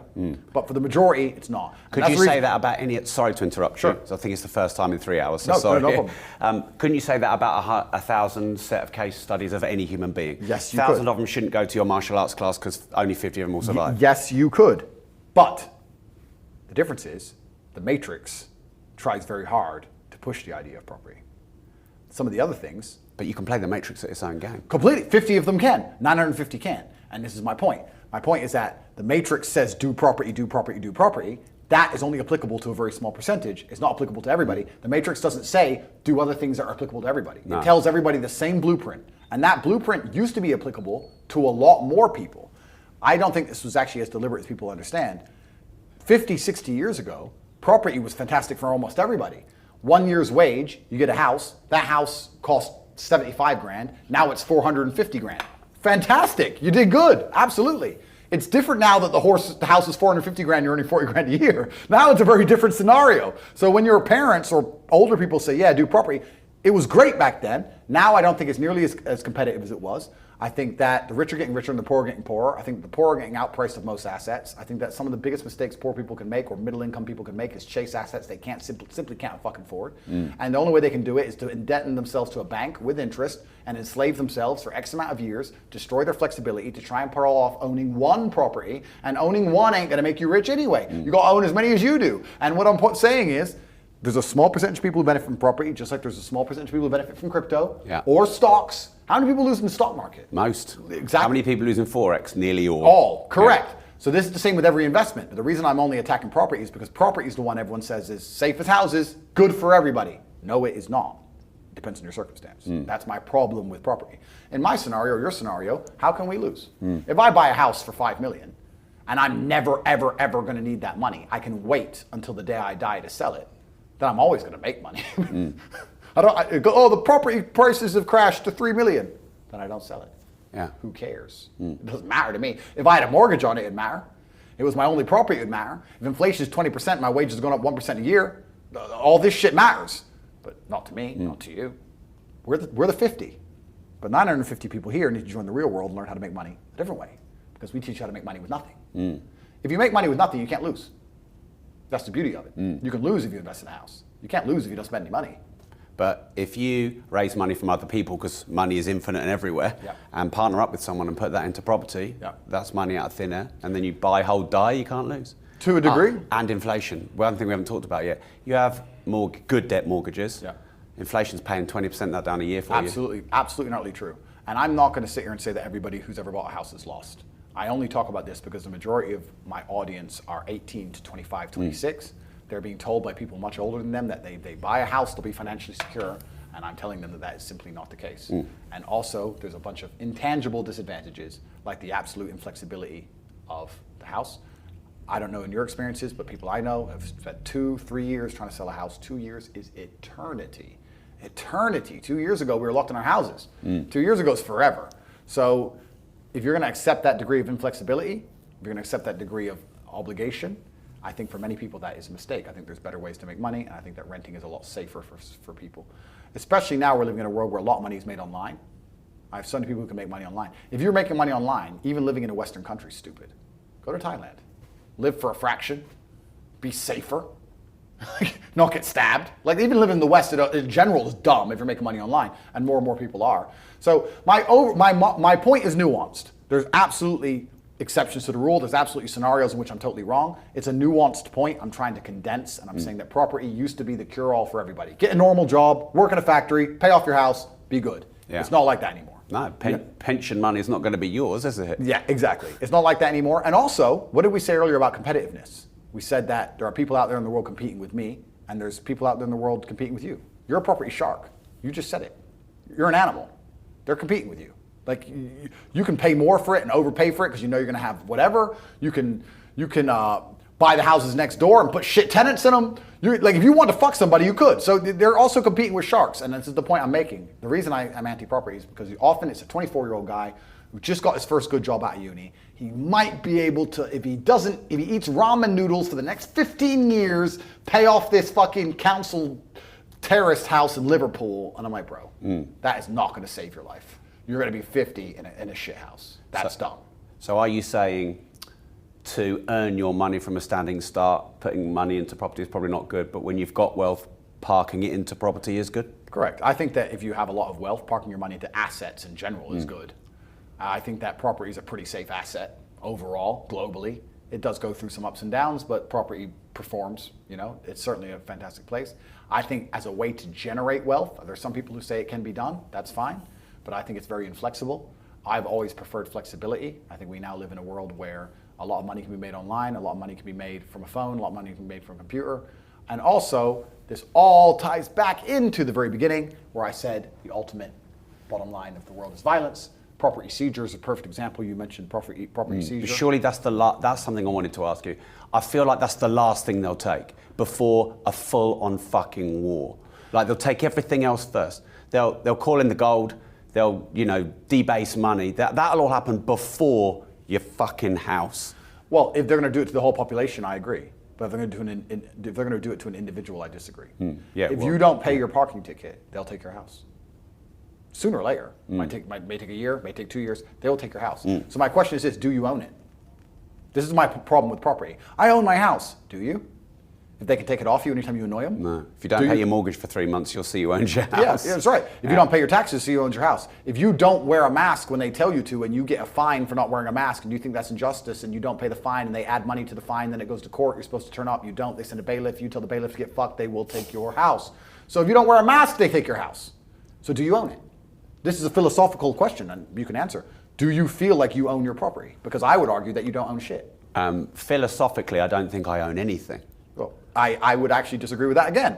I think that there are things you can own in this world. Well, philosophically though, you said philosophically. Okay, well, like it was a philosophical... when I'm dead, I'll own nothing. Well, that's true. Okay, then it was a hypothetical argument. It's a hypothetical point I'm making. When people say I own property... No, I agree with you, because I answered your question philosophically. Yeah. Don't think I own anything. You don't own your own property either as a structure, that's all we'll say. No, I don't think I own my property. I think I own the income it creates. Correct. And the capital appreciation I get.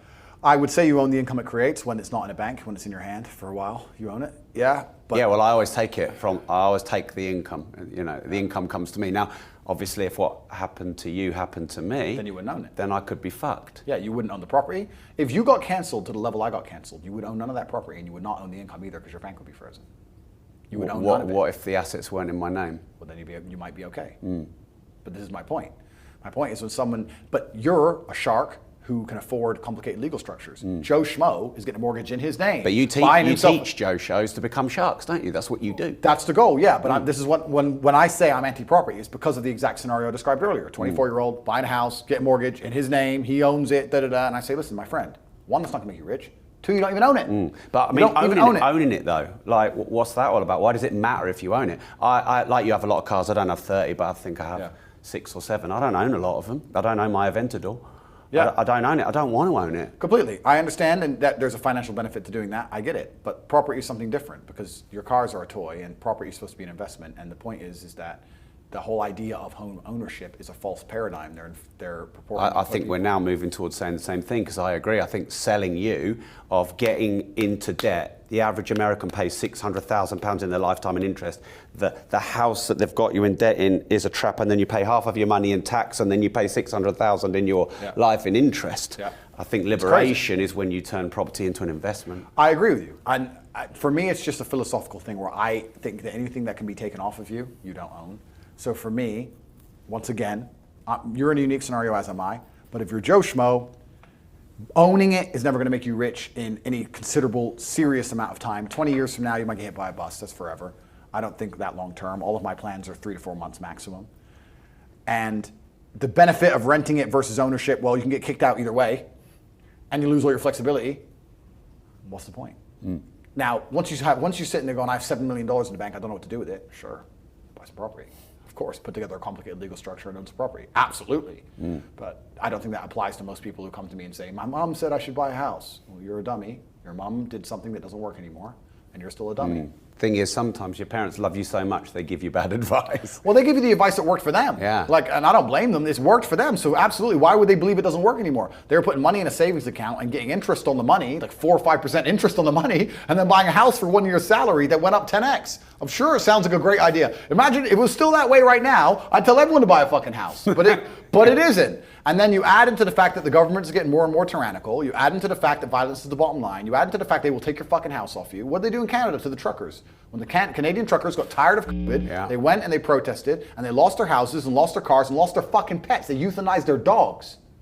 You know that? I didn't know that. They euthanized their dogs. I knew that they clawed money out of bank accounts. They euthanized their dogs and stole their money from their bank accounts. So a man who worked his entire life driving across Canada in a truck, who was a proud home owner, found out very fucking quickly that you don't own anything. It's a scam. So for me, especially as somebody in my situation, my precarious situation, which we've described at length, somebody who is an enemy of the matrix, considering that property is the most controlled matrix asset that exists, considering that if they could take it off me, they fucking would, I need to find assets which are very, very difficult to seize. Decentralized hard assets, you mean? Just, there are a whole bunch of things in the world which are actually very difficult to take. Like? And property is not one of them. Yeah. There's other things. Like? One is people not knowing you own things. Yeah. Protecting the fact that you even own it. Which is shut people like me up asking about it on podcasts. Well, exactly. That's the first. That's the answer, right? One is protecting the fact that you own it. I mean, I don't know about your particular scenario, but in Florida, in America in California and in Canada, they were piercing LLCs. They're piercing LLCs to see who owns the LLC to seize the property. So once again, the law says if it's owned by a company that they can't take it or they can't see who owns the property in the company. Yes, they fucking can. Piss them off. Yeah. If you piss them off, they'll throw all the rules out the window. The same reason they're going to kill me. Murder's bad, but they throw the rules out the window when you annoy them. So this is my exact point. So I just personally could never sleep at night knowing, oh, I got 100 million in property. I'm good. Because I'd be like, I don't have anything. I have to be quiet and I have to be careful. And if they don't like me, they'll get me. That to me doesn't feel like ownership. Ownership is they can't take that off of me. That's true ownership. So you don't own property. It's a scam. It's a lie. I enjoyed that discussion. And I'm not saying you can't make a bunch of money from it. I'm not even saying that. I'm just, it's just You're more talking about people who don't have a lot of disposable tying a noose around their head of owning their own home. Correct. And then being in a position where they might lose it anyway if they don't completely live their life as a slave and pay every fucking parking ticket. Yeah. It's ridiculous. I mean, because how do they really enforce parking tickets? Let me give you a quick story. I bought an Aston Martin DBS 3 months ago. I pulled up outside the hotel. I bought it in London. I pulled up at the hotel. I parked in the double yellow. I left it there. Traffic warden was right there. So I'm going to give you a ticket. And I said, bro, have you ever seen James Bond look for parking? Give me a fucking ticket. Don't care. Put a ticket on it. Went in the hotel. Stayed in the hotel come on, I'm busy. Stayed in the hotel for 4 days. Ticket. It came out to a window. It was on my Instagram before they deleted it. A window of tickets. Now, how do they enforce those tickets? Well, we said they'll take your home off you, right? I don't own anything. I don't even own that car. And the car's not in the country anymore. It's sitting in my house in Bulgaria. So now what the fuck are you gonna do? So I got thousands of pounds of parking tickets, and guess what happened? Nothing. Zero. Because I don't play by the stupid rules the Matrix tells me to play by. If I was Joe Schmo and I ignored them, I would lose my home. But me, I could turn up, tell them to get fucked, and do whatever I want. And what you'll actually learn is that much like parking tickets, pretty much all laws on earth and all rules on earth have there's an economic level to which you must adhere, and there's an economic level to which you don't have to adhere. Anything that's financial in and of itself is basically saying it's okay for rich people to do anyway. Let's say I agreed to pay the fine. Cool. I didn't have to look for parking. I paid $3,000. That's worth 5 minutes of my time. So it's basically saying it's okay for a price. So it's okay for rich people. It's not okay for poor people. Whenever there's a fine as a punishment, they're basically saying no poors, no brokies, or rich people can do it. Look at banks. They make billions of dollars breaking the rules and pay $1 million fine. It's okay for the rich. Not allowed to do it with the poor. If you do that, if you pull off some fraud as a brokey, guess what happens? Jail time. Do the bankers go to jail? Fucking never. This is the whole way the whole entire world works. So extrapolating that out, yes, at a certain economic level, there are things you can do and Aikido you can pull that make property fantastic. But as a brokey, it's bullshit. That's the point I'm making. Is the gender pay gap real? No. Why not? Because women choose jobs which are generally lower paying, because they choose jobs they're more passionate about and interested in. And funnily enough, when you're interested in a job, it's probably not as hard as a job you're not interested in. if you're only going to do things you're interested in, they're going to be entertaining, and if they're entertaining, they're not going to pay you very much. I believe if the gender pay gap was real in the world we currently live in, as competitive as it is, there would be companies which only hire women because it would save a whole bunch of money. And you don't get that. I've seen this subject argued at length. I haven't had a job in so many years, I don't know. I know that if you ask the average woman, they certainly do believe in the gender pay gap, but my views are that one, women choose jobs they're more passionate about, which tend to be lower paying, because you only pay somebody a bunch of money because they're doing something they basically don't want to do. That's the first thing. I believe that, like I said, if a company wanted to be competitive, it would only hire women. And I also believe that there's a lot of legislation that protects and makes sure that people are treated pretty fairly.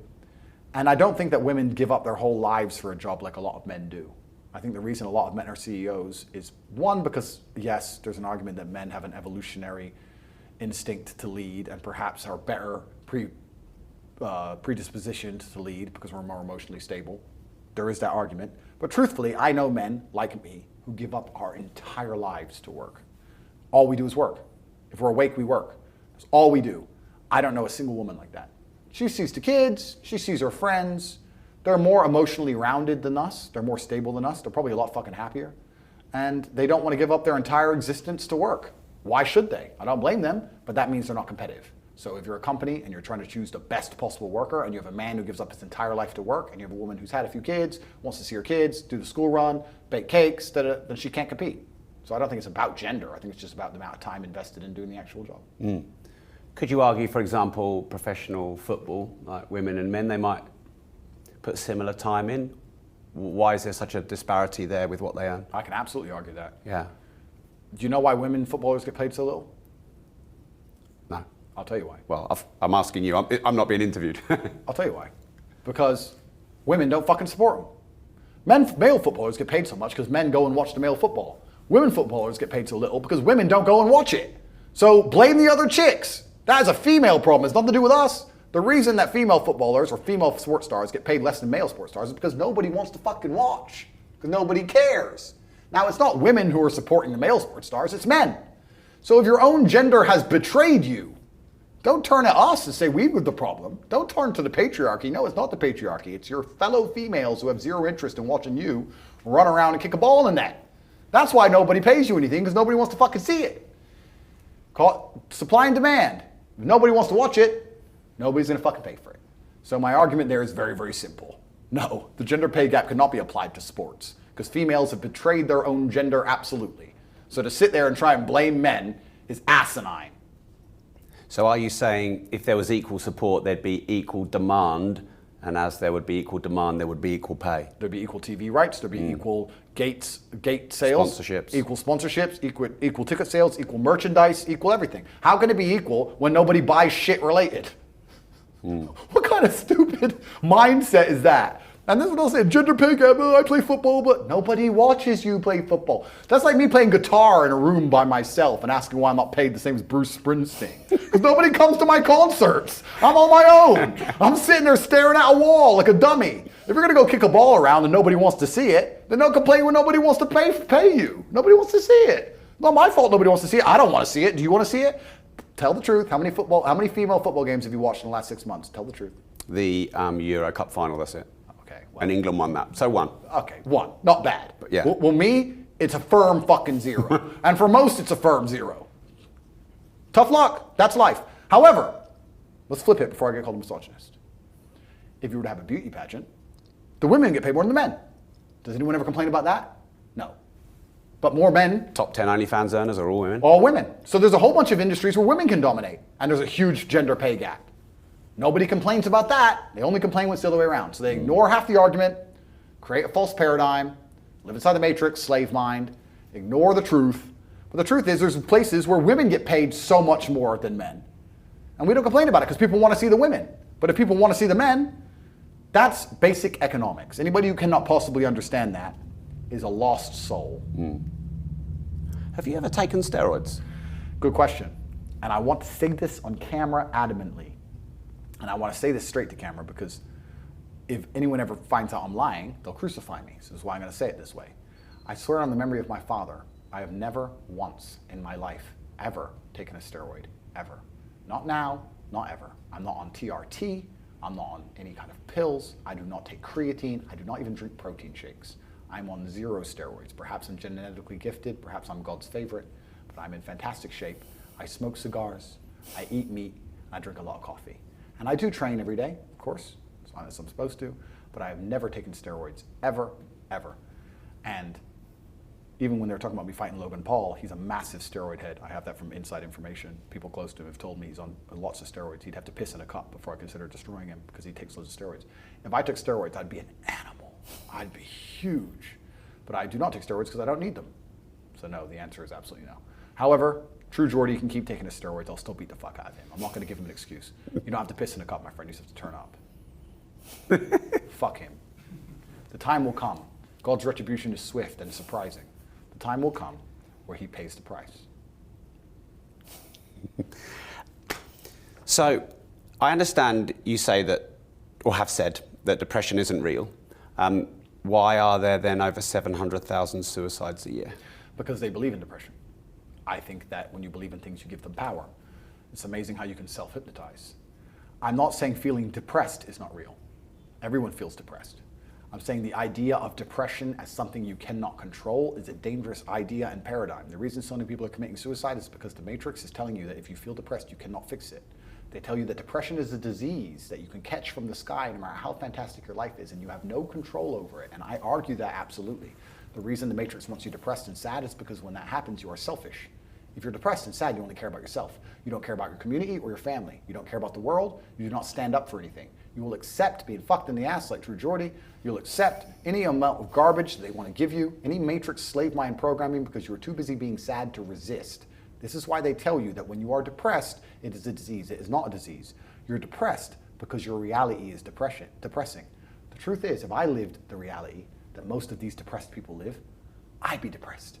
Your reality is depressing. You wake up, your wife doesn't love you, your kids don't respect you, there's no milk in the fridge, and you're almost dead. Of course you're depressed. You're running out of time. You never had any fun or adventure. Andrew Tate's out here with all his supercars, living the life. We're here in Dubai doing a podcast. You're a brokey. Of course you're depressed. That's because your reality is depressing you. The depression is something deep in your heart and soul telling you that you need to change things. That is the unlimited trauma, the power I was talking about earlier that you can take. Take all of that depression and convert it into unlimited energy to fix your life. Energy cannot be destroyed, it can only be converted. Take the depression and turn it into motivation. And all of a sudden, you'll see how fantastic your life is.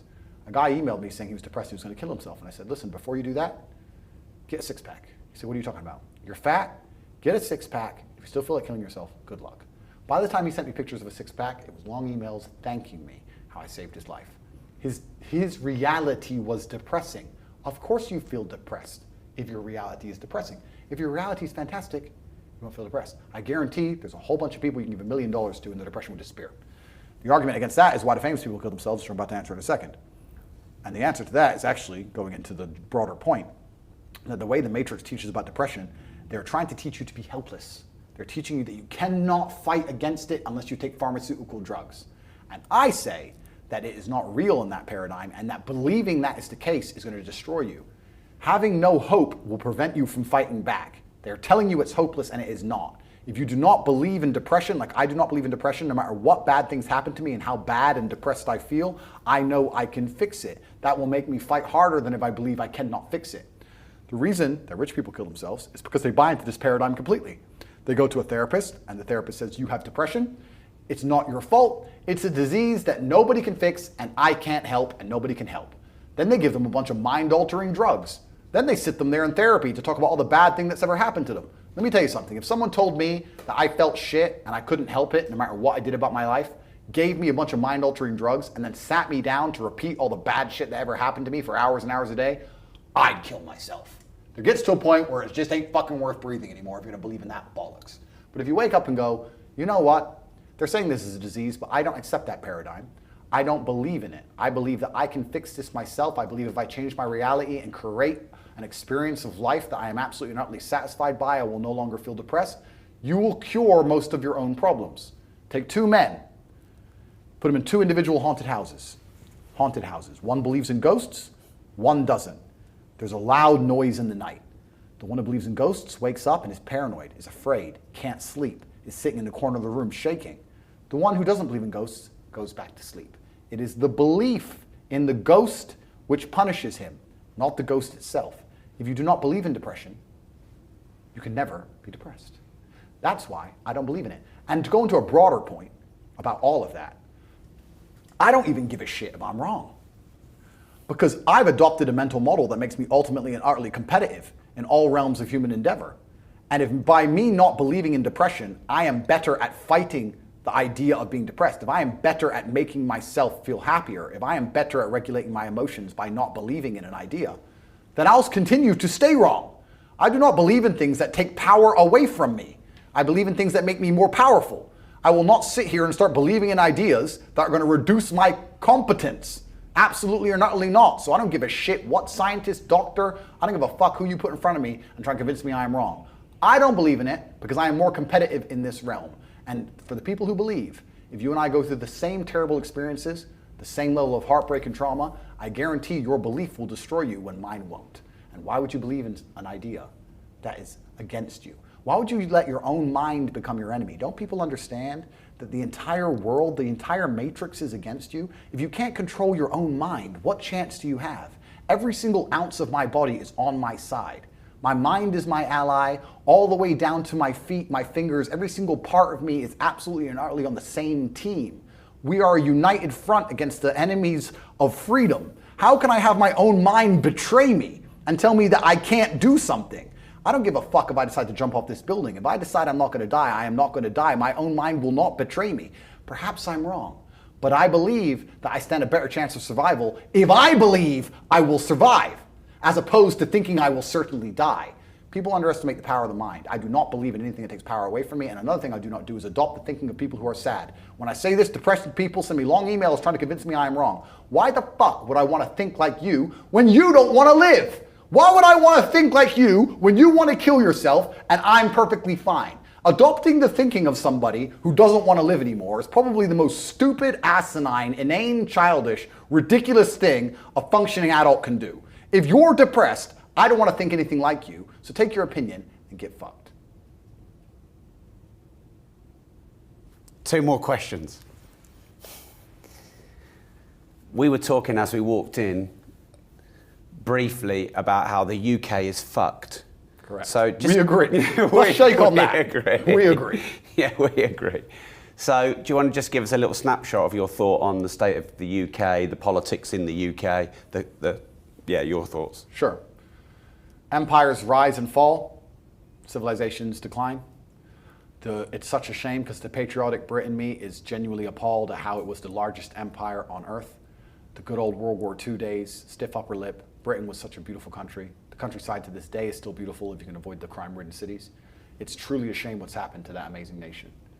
They have failed because they have abandoned their age-old traditions. They've abandoned their religion. Christianity has failed to preserve any morality amongst the populace. It's failed to be a fearsome ideology that people do not want to fight against. So Christianity as a religion has failed by extension. And the UK is now attempting to use civility and legality to fight against absolute savagery, which is an extremely inefficient way to fight. Efficiency wins, and they will always lose. If you have people who can get whatever they want with 3 inches of sharpened metal, and your enemy against this is 2-year court cases, human rights objections, a lawyer, a legal team, tag, home leave, cultural differences, how could you possibly win? They can go to Wilkinson's and spend £2.50 and get whatever they want. You spend millions and millions and millions, and you can't even beat the guy. It is an inefficient system, and they are going to lose. The general populace are afraid to speak. They're afraid to stand up and talk about the true issues. There are people who are exploiting the UK because of its softness, because it is a soft target. Hard times, we know this one and how that all ends. And the UK is at the decline of its empire, and there is nowhere for it to go but down. There is no way they can possibly fix it because the populace itself are not acknowledging the problem to its true extent because they're matrix-minded and the news says it's not that bad. And they're also not hard-hearted enough to fix it. We're in Dubai now, where you have 200 different nationalities, an 85% immigrant rate, and 0 crime. Do you know why? Because people fear the law. It's kind of like if you walk into someone's house and it's pristinely clean, when you finish with your cup, you'll take it out. But if you walk into someone's house and it's a shithole, when you finish with your cup, you leave it on the table. Who cares? It's a shithole. And that's the problem we have with the UK now. When you walk into Dubai, everyone behaves, so you behave. When you walk into England, nobody behaves. So why the fuck would you behave? And nobody's scared of the law. Nobody's scared of their religion. Nobody's scared of the average English man. And it's actually a shame because the British were a warrior nation, perhaps the best in the world at it. The average English-British man is too busy fighting against his fellow man for some football game as opposed to fighting against anything important. The whole nation, head to toe, has failed, whether it's the way men interact with women, the way that children are raised, the things they teach in school, the family unit, marriages, the legal system, the financial system, the judicial system, the political system, the fact you cannot walk down the street alone at night with a nice watch that you worked your life for without getting stabbed to death by somebody who wasn't even born there, proves that it is a failed nation state. And I absolutely not recommend anybody with any money to fucking leave. This show is called Disruptors. What does the word disruptive mean to you, Andrew? I like the idea that disruptive makes people think, right? Everyone's on this train track and it's leading everywhere it's supposed to lead, down the matrix pre-agreed schedule, and all of a sudden there's a tree trunk and it has to stop and you have to think. My primary goal when I speak is to make people think. This is why I am deliberately provocative sometimes. Sometimes it's why I swear, like we discussed earlier. Because by saying things that jolt people's brains a little bit, they might slow down and think and absorb. If I sit and I don't talk as aggressively or quickly or compendiously or concisely, or if I don't swear, then it's very easy for it to go in one ear and out the other. So my talking style is designed to disrupt. So it seems like I'm on the exact right show. I'm in the place I'm supposed to be. Amen. I'm really grateful you've taken all this time out of your very busy life for us on the show. It's been a pleasure. Thank you, bro. Andrew Tate, thank you very much. I have a question for you before we end. Yeah, sure. What's the one thing I've said today that you disagree with most? Property. I bet. Yeah. Property millionaire disagrees with me. Funny enough. Yeah, property. I agree that we don't really own everything we think we own. Yeah. But I have hundreds of properties in my city. Yeah. And I've worked hard to build those, and I know the amount of money it makes for me, and I've seen them go up in value. I started buying 50 grand sheds. Wow. And they've all gone up 3 times in the last 15 years. Peterborough, not far from where you were born, Luton, just up the road. I have always believed in owning your own home. Yeah. Because I think that asset you can leverage, because you can use it as collateral and it can get you started. But I do see your point, and I think society has changed whereby you're right, you only need a laptop now and you can create content and you can be more mobile. Yeah. And I think 10 years ago I'd have been completely with what you've said. I'm a bit older, I've got kids, having a really nice home that you own. Completely. You rent somewhere, you can't do what you want to, you have to have shitty carpets. That's true, that's true. Making an oasis, like this is my castle, I fucking own this place and I'm going to build my empire from this castle. I get it. And I've got that at home. I get it. But I enjoyed our discussion, and I think you probably swung me a little bit on the freedom part. Yeah. That would be the only thing though, but no, I think that I've really enjoyed the conversation. I think you make a lot of good points. I think you're very misunderstood. Thank you. And I wanted to give you 3 hours to talk without fucking interrupting you, Piers fucking Morgan. I appreciate that, and I also appreciate that we had a conversation, we had differing points of view, and neither of us are calling for the other one to be censored, because we're not feral psychopaths, which is also nice. you know? Isn't that the baseline of interaction between grown-up adults? Isn't that the baseline of humanity and civilization as a whole? Discussions between people and differing points of view. I love to sit and talk to people I agree with and disagree with, and I've never called for any of my enemies to be censored in any regard. The people who are trying to censor me are genuinely enemies of freedom and evil, and I appreciate you allowing me to speak. It means a lot to me, and when I ever come to England again, hopefully not for a while, but if it ever happens, we'll have to grab a coffee. Yeah, that would be great. And could I ask you one question? Sure. Because I always want to improve in everything I do. Sure. Hardcore. Sure. Never satisfied. The only things about this interview I remember are the mistakes I feel that I made. Absolutely. So how do you think I was as an interviewer, and what could I do to improve? I think you did really, really well. I guess for the viewer at home, you could maybe ask things You could try and disagree a little bit more. I don't think that would make it a better interview. I just think the way the algorithms work now, that if you have disagreeable clips or short clips where we're hard disagreeing, it's good for the algo. That's the only answer I'll give. As an interviewer, nothing. But for the video as a whole, if you say some things which are semi-controversial, you can clip it up, put it on TikTok, push more traffic, and that works. That's the only advice, that's the only thing I can say. But all in all, I was very pleasantly surprised, to be honest, actually. It was good. You let me give my whole 7-minute answers. It was fantastic. So, because I think that way, so it's very hard for me to make them short. Thank you. I suppose I could have challenged a bit more. The one reason I didn't is flown all this fucking way, don't want you to stand up and walk out. Like, fuck me. Next time. Yeah. Next time. Yeah, actually, that would probably be a good clip. Yeah. Yeah, we've not got there yet. We've done, what, 1,200 episodes? We've not got there yet where someone's walked out. And part of me wants it to happen, but I didn't want it to be this one. Yeah, they have, digitally. Digitally, yeah. So, yes, thanks for letting me speak. Anyone who agrees with my ideas, there's 3 layers to stay in touch with me because, of course, I'm deleted from all mainstream social media. Firstly, you can find me on rumble.com/TateSpeech, which is a YouTube alternative. I share all my ideas there completely for free. And Getter @CobraTate, which is a Twitter alternative. My ideas are there for free. I also have free advice and free ideas at CobraDate.com on my newsletter. You can go to the website and sign up completely for free. Every day I send an email with mindset and tips and tricks. Anybody who's interested in making more money is The Real World, which can be found on CobraTate.com. And anybody who's interested in finding out the secrets of how money and influence and power can be used, there's The War Room, which is on CobraTate.com. Thanks a lot, Andrew. It's been great. Thank you. Thank you. Do not leave this page without leaving your views below now. To watch more Disruptors interviews, you can see them here. Before you go, make sure you like this video, subscribe to the channel, and turn the notification bell on. And remember, if you don't risk anything, you risk everything.